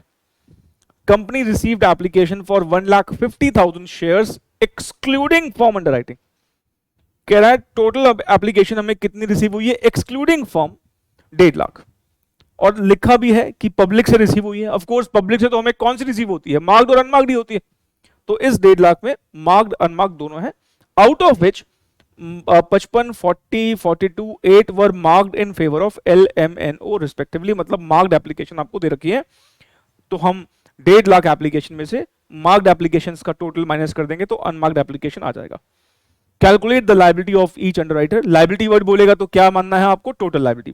टोटल लायबिलिटी आपको मानना है, टोटल लायबिलिटी आपको कंप्यूट करना है। As regards the number of shares to be taken up, assuming that the benefit of firm underwriting is not given to individual underwriter। benefit क्या करना है? नहीं देना है। इसका मतलब ये क्वेश्चन भी किसका है? ऑल्टरनेटिव 2 का है। अब एक बात प्लीज ध्यान रखें, 10 में से क्योंकि हम 9 क्वेश्चन पहले वाले ऑल्टरनेटिव के करते हैं, ज्यादातर हम यही करते हैं कि फर्म अंडरराइटिंग को मार्क्ड एप्लीकेशन ट्रीट करते हैं। हमारी जितने भी क्वेश्चन है अंडरराइटिंग के, इस वाले सेकंड ऑल्टरनेटिव पे यही 3 क्वेश्चन है जो हमें करते हैं, मतलब 8, 9 और 10। इसके अलावा तो सारे पहले वाले ऑल्टरनेटिव पे ही क्वेश्चन है जो गिवन है। क्योंकि हम ज्यादातर फर्स्ट ऑल्टरनेटिव लगा रहे होते हैं, हमें आदत भी उसी की पड़ी होती है। तो बच्चा कई बार क्या करता है, जब अंडरराइटिंग का क्वेश्चन एग्जाम में देखता ना, पहले तो उसकी खुशी का ठिकाना नहीं होता, क्योंकि उसको फ्री के नंबर दिख रहे होते हैं अंडरराइटिंग का क्वेश्चन जब भी एग्जाम में आता है। तो बच्चा सिर्फ क्या करता है, सिर्फ इतना ही पढ़ता है। कितना? बस ये calculate the liability of each underwriter. बाकी वो सोच लेता है कि हाँ आगे ऐसे फालतू बातें लिखी होगी, और वो उस क्वेश्चन को सॉल्व करता है, मार्क्ड एप्लीकेशन के साथ ट्रीट कराता है। लेकिन जब घर में आके वो क्वेश्चन पूरा पढ़ता है तो शॉक लग जाता है। हमें वो शॉक घर पे आके ना लगे, प्लीज आप ध्यान रखेंगे through out accounts, through out FM, question हमेशा पूरा रीड करना है। क्योंकि आखिरी लाइन पढ़ते पढ़ते, आखिरी लाइन पर आते आते वो क्वेश्चन का पूरा स्ट्रक्चर ही बदल देगा। उसने कुछ ऐसी लाइन लिख देगा जो कि हमने ज्यादातर जो क्वेश्चंस किए होते हैं उसके थोड़ी सी अपोजिट होती है। तो क्वेश्चन की लाइन आपको लास्ट तक पढ़नी है। आप देखो ना, आपको ये पूरा क्वेश्चन पढ़ने के बाद अगर ये आखिरी लाइन ही नहीं पढ़ी, पूरा ये क्वेश्चन खराब हो गया फिर तो प्लीज रिक्वायरमेंट, जो फाइनल रिक्वायरमेंट है वो जरूर बहुत अच्छे से पढ़नी है। क्योंकि कई बार जो हमने सोचा होता है, क्वेश्चन ने कुछ और मांगा होता है, तो वो कुछ और जो मांगा होता है हम वही लेके आए, तो क्वेश्चन पूरा आपको रीड करना जरूरी है। ठीक है, आइए अब हम इसको सॉल्व कर लेते हैं। हम पहले यहां पर भी अनमार्क्ड एप्लीकेशन वाला वो वर्किंग नोट बना लेते हैं।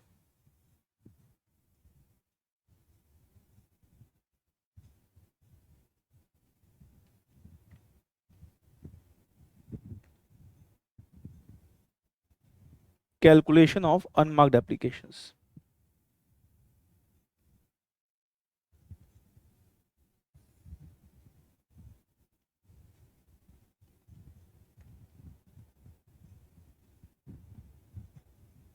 Applications received 1.5 lakh minus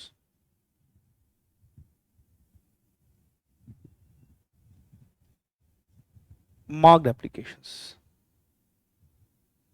marked applications हमारी कितनी है? 55, 40, 42 और 8। 55, 40, 42, 8। इस सब का टोटल जब हम करते हैं तो वो आता है 1,45,000। इसका मतलब अनमार्क्ड एप्लीकेशन हमारी कितने की है? 5,000 शेयर्स की है।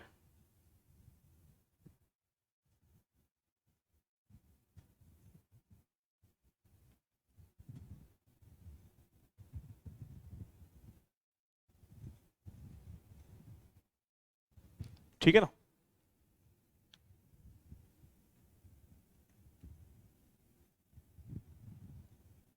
Statement of liability of underwriters.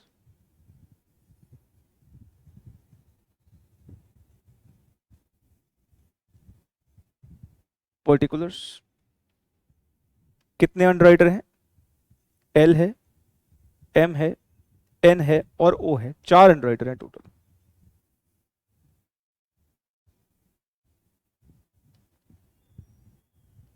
चलिए बताइए जी, ग्रॉस लायबिलिटी कितनी कितनी है? सर टोटल जो है वो शेयर्स हैं 2 लाख, और 2 लाख का जो इशू है वो अंडरराइट हुआ है किस रेशियो में? 4:3:1। मतलब 4/10, 3/10, 2/10 और 1/10। 2 लाख का 4/10 करके बताइए। सर 2 लाख का 4/10 आएगा 80,000, ये आएगा 60,000, ये आएगा 40,000 और ये आएगा 20,000। ठीक है ना? चलिए अब हमें क्या करना है, अब सर हमें फर्म अंडरराइटिंग माइनस करना है, लेकिन इस बार फर्म अंडरराइटिंग थोड़ा अलग तरीके से माइनस करना है। अलग तरीका क्या क्या मतलब है? हमें फर्म अंडरराइटिंग को अनमार्क्ड एप्लीकेशंस की तरह डील करना है। पहले ये बताइए फर्म एप्लीकेशंस कितने की है? सर यहां पर फर्म एप्लीकेशंस जो हैं 5422, ये हो गया हमारा 13,000 की फर्म एप्लीकेशंस है इन ऑल। तो हमें इस 13,000 को माइनस करना है ग्रॉस लायबिलिटी के रेशो में, 4321 के रेशो में माइनस कर देंगे। चलिए जी करके बताइए। सर 13,000 का 4/10 करेंगे तो ये आएगा 5200, और ऐसे ही ये आएगा 3900, 39, ये आएगा 2600, और ये आएगा 1300। ठीक है, अब आप जरा देखिए जाती हो रही है कि नहीं हो रही कुछ अंडरराइटर के साथ? क्या जाती हो रही है? सर ओ ने फॉर्म अंडरराइटिंग के नाम के 2000 शेयर खरीदे, लेकिन माइनस कितना कर रहे हो बेचारे का? 1300। इसने खरीदे 2000 है, लेकिन माइनस कितना कर रहे हो? 1300। क्या इसका दिल नहीं जलेगा? ये नहीं रो पड़ेगा कि मैंने तो 2000 खरीदे थे, तुमने बेनिफिट 1300 को दे दिया। जो तुमने इसको 700 का कम बेनिफिट दिया है, इसका मतलब आपने पक्का वो 700 का जो एक्स्ट्रा बेनिफिट इसका था वो दूसरों में बांट दिया। अब आप एल को देखो, एल तो नाच रहा होगा। एल कहेगा मैंने तो 5000 ही लिए थे, पर मुझे बेनिफिट कितने का मिल गया? 5200 का मिल गया। एम जो है उसने 4 खरीदे थे, बेचारे इसको भी कम ही बेनिफिट दिया, 100 का कम बेनिफिट दिया। और एन जो है उसने 2000 लिए थे, ये देखो सबसे ज्यादा खा के बैठा है 2600, जबकि लिए 2000 शेयर है। जिसने जितना बेनिफिट लिया, जिसको जितना बेनिफिट मिलना चाहिए था, क्योंकि नहीं मिल रहा है, इसलिए यहां पर हम बोलते हैं benefit of firm underwriting is not given. ठीक है ना? लेकिन जब आप लायबिलिटी देंगे नीचे, तो जोड़ेंगे कौन सा? जोड़ेंगे वही जो उन्होंने शेयर एक्चुअली में खरीदे हैं। मेरे ख्याल से बात आपको समझ में आ रही है। अब हम मार्क्ड एप्लीकेशंस को माइनस कर लेते हैं।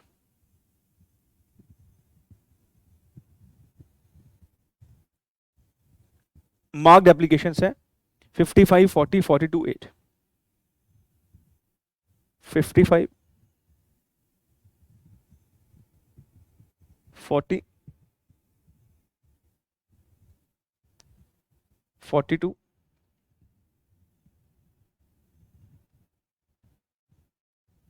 और 8000 अनमार्क्ड एप्लीकेशंस।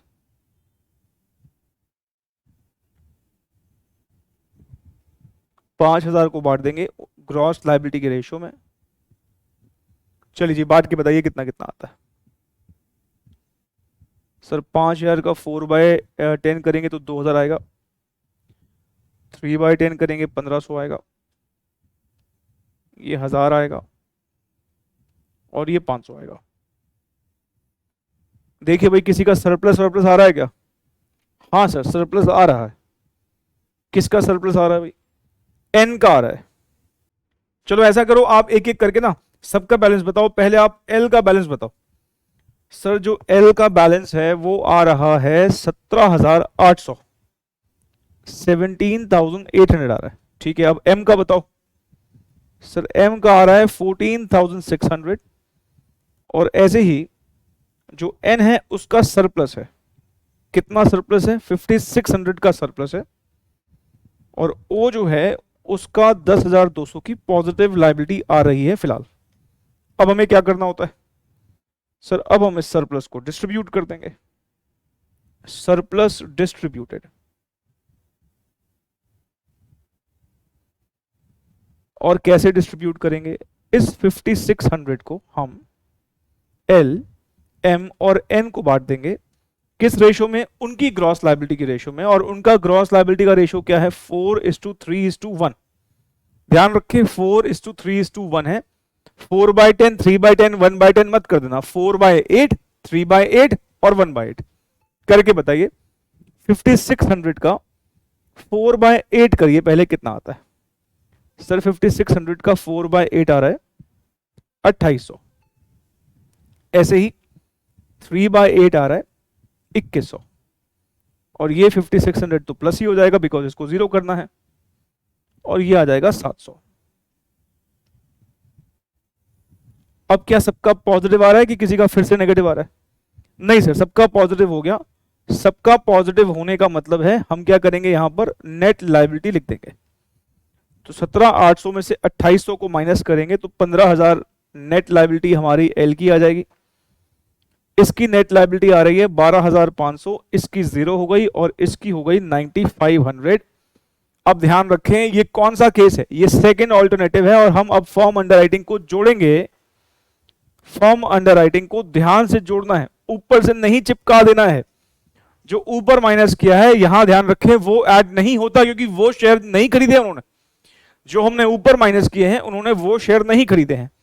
उन्होंने शेयर कौन से खरीदे हैं? उन्होंने शेयर खरीदे हैं 5 4 5 4 2 2 5 4 2 2। तो यही जोड़ेंगे हम यहां पर। तो 5,000 4,000 2,000 2,000 और ये आ जाएगी टोटल लाइबिलिटी। 15 + 5 20, 16,500, 2,000, 11,500। ठीक है, बस क्वेश्चन खत्म हो गया। क्या हमें इस बार कोई एजम्पशन लिख के आने की जरूरत है? नहीं सर, एजम्पशन क्यों लिखेंगे, हमने वही तो किया है जो क्वेश्चन ने बोला है, तो कोई एजम्पशन लिख के आने की जरूरत नहीं है। बस प्लीज ध्यान रखना, अगर ये वाला क्वेश्चन आता है तो बच्चा आखिरी लाइन तक नहीं पढ़ता और वो जल्दबाजी में पहले वाले ऑल्टरनेटिव मतलब फॉर्म अंडरराइटिंग को मार्क्ड एप्लीकेशन ट्रीट करके सॉल्व कराता है। ध्यान रख के 0 नंबर मिलेगा ऐसे केस में। कुछ बच्चों को लगे कुछ तो नंबर दे देगा एग्जामिनर, नहीं देगा, 0 नंबर दे देगा। तो ये बेवकूफी नहीं करके आनी है।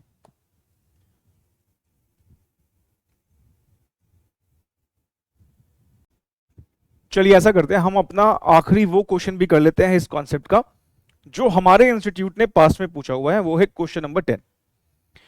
क्वेश्चन नंबर 10 में लिखता है metal limited issued 1,25,000 shares of rupees 10 each to public. The issue was underwritten by gold, silver, bronze and copper. और हमें बता रखा है कि 30% पहले वाले का है, सिल्वर का 25, ऐसे ही 25, फिर ऐसे ही 20। The issue was form underwritten by the underwriters as under, मतलब उसने हमें फॉर्म अंडरराइटिंग के शेयर्स भी दे रखे हैं। 4,000 गोल्ड के हैं, ऐसे ही 6,000 सिल्वर के, ब्रॉन्ज ने बिल्कुल नहीं लिया और कॉपर ने 15,000 लिए हैं। पब्लिक सब्सक्रिप्शन, जैसे वो बोलता है पब्लिक सब्सक्रिप्शन, जनरली पब्लिक से तो हमारे पास दो ही एप्लीकेशन आती है, मार्क्ड और अनमार्क्ड। हालांकि इसने वर्ड फिर भी क्लैरिफिकेशन के लिख दिया है एक्सक्लूडिंग फॉर्म, मतलब इसमें फॉर्म नहीं है। Public subscription excluding form but including marked 90,000 share है। तो इसका मतलब इसमें दोनों है मार्क्ड अनमार्क्ड। मार्क्ड माइनस कर देंगे, अनमार्क्ड निकल आएगा। अब देखिए लास्ट की लाइन पढ़ना कितना जरूरी है। लायबिलिटी हर अंडरराइटर की हमें कंप्यूट करनी है। Assuming firm underwriting shares be treated as unmarked applications. मैंने कहा ना, दो सेंटेंसेस में से कोई एक सेंटेंस देगा, या वो ये बोलेगा benefit of form underwriting is not given, या फिर वो ये बोलेगा कि फॉर्म अंडरराइटिंग को अनमार्क्ड एप्लीकेशंस ट्रीट करें, जैसे यहां पर इसने बोला है। तो ठीक है, कर देते हैं, प्रैक्टिस क्वेश्चन ही हो जाएगा ये हमारा। बस इस कॉन्सेप्ट के ऊपर यही हमें 3 क्वेश्चन करने हैं। चांसेस हैं कि इन तीनों में से शायद कोई एक आपके एग्जाम में आपको दिख जाए। कोई अलग भी दिखेगा तो क्या दिक्कत है, कॉन्सेप्ट तो यही रहने वाला है ना। Working note number 1, calculation of unmarked applications.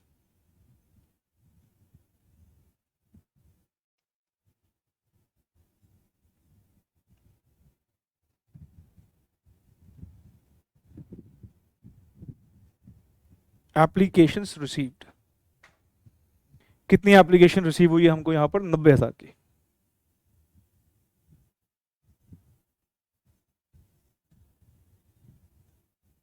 Minus marked applications 24 20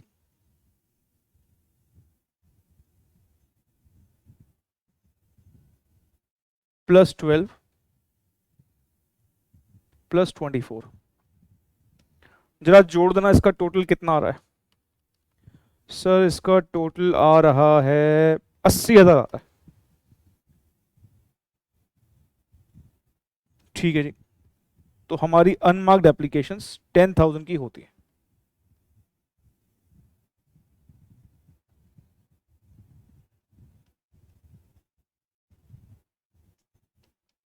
अब क्या करेंगे सर? अब वो स्टेटमेंट बना लेंगे। स्टेटमेंट का नाम statement of liability of underwriters. ठीक है।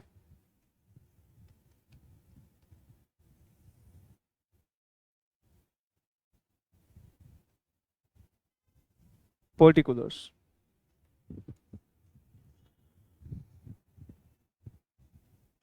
गोल्ड, ऐसे ही सिल्वर, ब्रॉन्ज, कॉपर।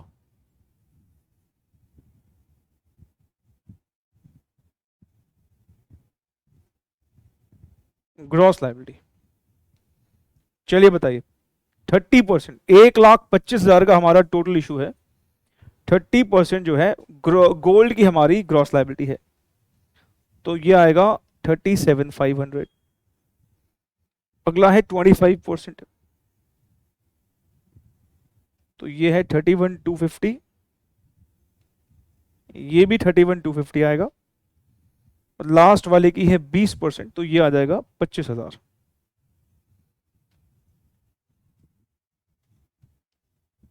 इसमें से अब पहले क्या माइनस करेंगे? Form under writing.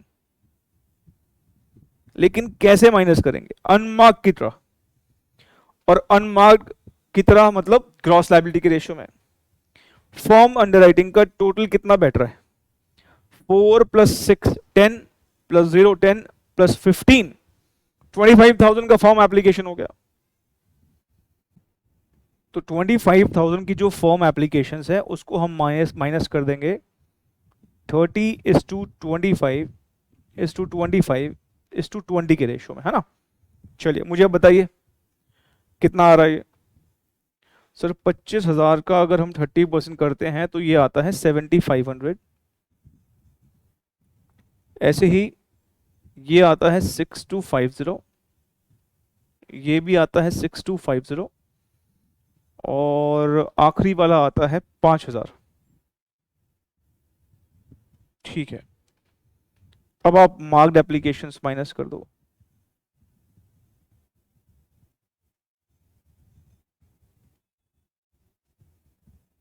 कितनी कितनी है भाई मार्क्ड एप्लीकेशंस? 24, 20, 24, 20, 12 और लास्ट में फिर से 24। उसके बाद अनमार्क्ड एप्लीकेशंस।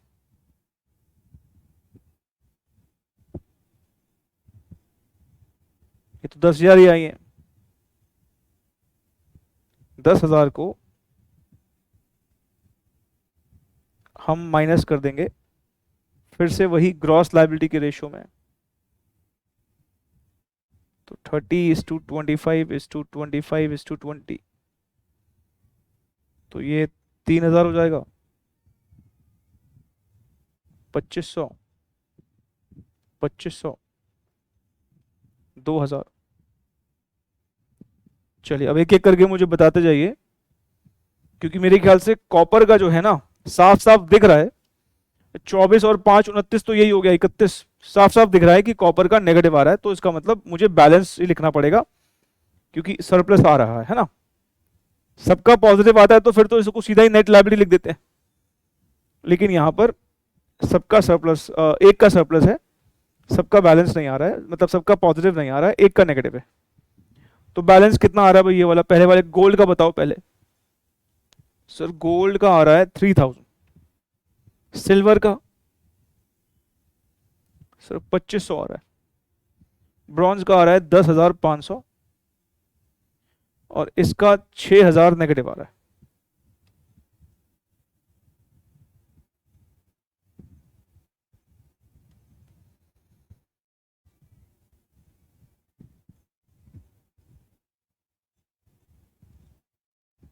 Surplus distributed 30:25:25। ठीक है, इस बात को ध्यान रखना प्लीज। फिर से वो बात पहले भी बोल चुका हूं, गलती से 6000 का 30% मत कर देना। 30:25:25 का टोटल होता है 80, तो 30/80, 25/80, 25/80 ऐसे करना। तो 6000 का जब आप 30/80 करेंगे तो ये आएगा 2250, और ये आएगा 25/80 करने पर 1875। ऐसे ही ये भी 1875 और 6000 ये है, ऐड हो जाएगा। मेरे ख्याल से अब सबका शायद पॉजिटिव हो गया है, तो अब हम नेट लायबिलिटी लिख सकते हैं। इसका नेट लायबिलिटी 750 शेयर्स का आएगा, इसका 625 आएगा, और इसका कितना आ रहा है भाई, इसका सर आ रहा है 8625, और ये तो जीरो हो गया। अब इसमें जोड़ देंगे फॉर्म अंडरराइटिंग। फॉर्म अंडरराइटिंग ध्यान से जोड़ेंगे, और कितनी कितनी फॉर्म अंडरराइटिंग है भाई इनकी, 46015, 4000, 6000, 0,000 मतलब 0, और ये 15,000। ये प्लीज बड़े ध्यान से, ये गलती मत करके आना एग्जाम में, ये एक बेवकूफी हो सकती है। एग्जाम में ना बच्चे जब अंडरराइटिंग का क्वेश्चन गलत करके आते ना, एक बात बोलते हैं, सर सिली मिस्टेक हो गई। और मैं बार बार कहता आता हूं कि सिली मिस्टेक नाम की ना चीज जनरली होती नहीं है, वो बेसिकली लैक ऑफ प्रैक्टिस होता है। अगर हमने पहले ज्यादा प्रैक्टिस नहीं कर रखी होती तो बस फिर वो सिली मिस्टेक्स बन जाती है। प्रैक्टिस पहले से करके रखोगे तो वो सिली मिस्टेक नहीं होती। मैं जब सॉल्व करवा रहा हूं, मुझसे गलती होती है क्या? नहीं होती है। सर आप तो टीचर हो। अरे टीचर तो ठीक है, बात टीचिंग की नहीं है। मेरे सामने भी कोई ऐसा अटपटा कोई नया क्वेश्चन आएगा तो शायद हो सकता है पहली बारी में मैं भी कुछ ना कुछ गड़बड़ कर दूं, पर क्योंकि मैं ये इतने सालों से पढ़ा रहा हूं तो मुझसे गलती क्यों नहीं हो रही? क्योंकि मैं तो इतने सालों से प्रैक्टिस कर रहा हूं, तो इसलिए गलती नहीं होती। पर मैं जब स्टूडेंट था तो ये सब बेवकूफियां मुझसे भी होती थी। मेरे को ये सब क्यों याद है? क्योंकि मुझे अपने स्टूडेंट लाइफ की गलतियां याद है, क्योंकि स्टूडेंट लाइफ में मैंने बहुत प्रैक्टिस कर रखी थी। जब कोई प्रैक्टिकल क्वेश्चन होता था मैं लिख लिख के सारे क्वेश्चन प्रैक्टिस करके देखता था, और जहां गड़बड़ होती थी वो मार्क कर लेता था। तो वो मेरे को अभी तक दिमाग में याद है कि हाँ यार ये गलतियां तो मैंने भी एज ए स्टूडेंट कर रखी है। तो काफी गलतियां जो मैं आपको बताता हूं कि ये हो सकती हैं, उसमें से मुझे याद है अपने स्टूडेंट लाइफ की गलतियां। तो वो बेवकूफियां आप ना करें, उसके लिए प्रैक्टिस करनी पड़ेगी। मेरे बताने से भी कुछ नहीं होगा। मैं यहाँ पे जितने ये हाईलाइट करके जितने भी हाथ बना दूं यहाँ पर, जितने यहाँ पे स्टार्स बना के नोट लिखवा दूं आपको, जब तक आपके हाथ से गलती नहीं होगी और वो प्रैक्टिस करने से ही होगी तब तक दिमाग उसको एक्सेप्ट नहीं करता, और वो बेवकूफी एग्जाम में भी हो जाएगी अगर आपने उस पर ठीक से पहले प्रैक्टिस नहीं कर रखी। ठीक है, बाकी मैं तो बोलता ही रहता हूं बार बार, आप भी सुनते रहते हैं बात, लेकिन इंप्लीमेंट करने पर है। बताइए जी कितना कितना आ रहा है ये? सर ये आ रहा है 4750, 6625, 8625, 15,000। क्या मैं एजम्पशन लिखूं? नहीं भाई, कोई एजम्पशन लिखने की जरूरत नहीं है, क्योंकि हमने वही किया है जो क्वेश्चन ने हमें करने के लिए बोला है। क्वेश्चन चुप होता, साइलेंटली बस बता रहा होता देखो ये है, फॉर्म अंडरराइटिंग को लेकर कुछ नहीं बोलता, तो फिर हम क्या करते? हम तो भाई ऑल्टरनेटिव 1 का एजम्पशन लेके क्वेश्चन सॉल्व कर देते और अपनी एजम्पशन लिख भी आते। पर यहां तो बोला है अनमार्क्ड एप्लीकेशन, इसलिए क्योंकि हमने किया ही वही है जो उसने बोला है, इसलिए हमें यहां पर कोई एजम्पशन लिख के आने की जरूरत नहीं है।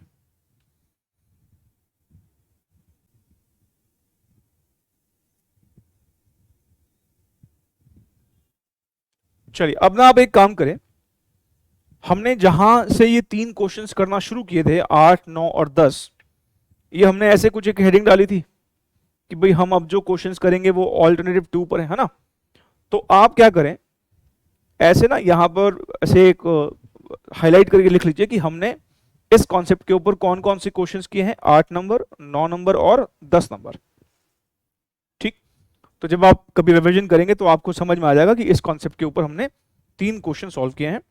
और अगर आप ये भी चाहें तो अपनी बुक में ही जहां ये वर्ड्स लिखे हैं कि हमने क्यों ऑल्टरनेटिव टू फॉलो किया है, वहां पर आप ऐसे हाईलाइट भी कर सकते हैं। जैसे यहां पर भी ये नॉट वर्ड इंपॉर्टेंट है, यहां पर अनमार्क्ड वर्ड इंपॉर्टेंट है, तो ऐसे आप हाईलाइट भी कर सकते हैं, अपनी बुक में ऐसे हाईलाइट भी कर दीजिए।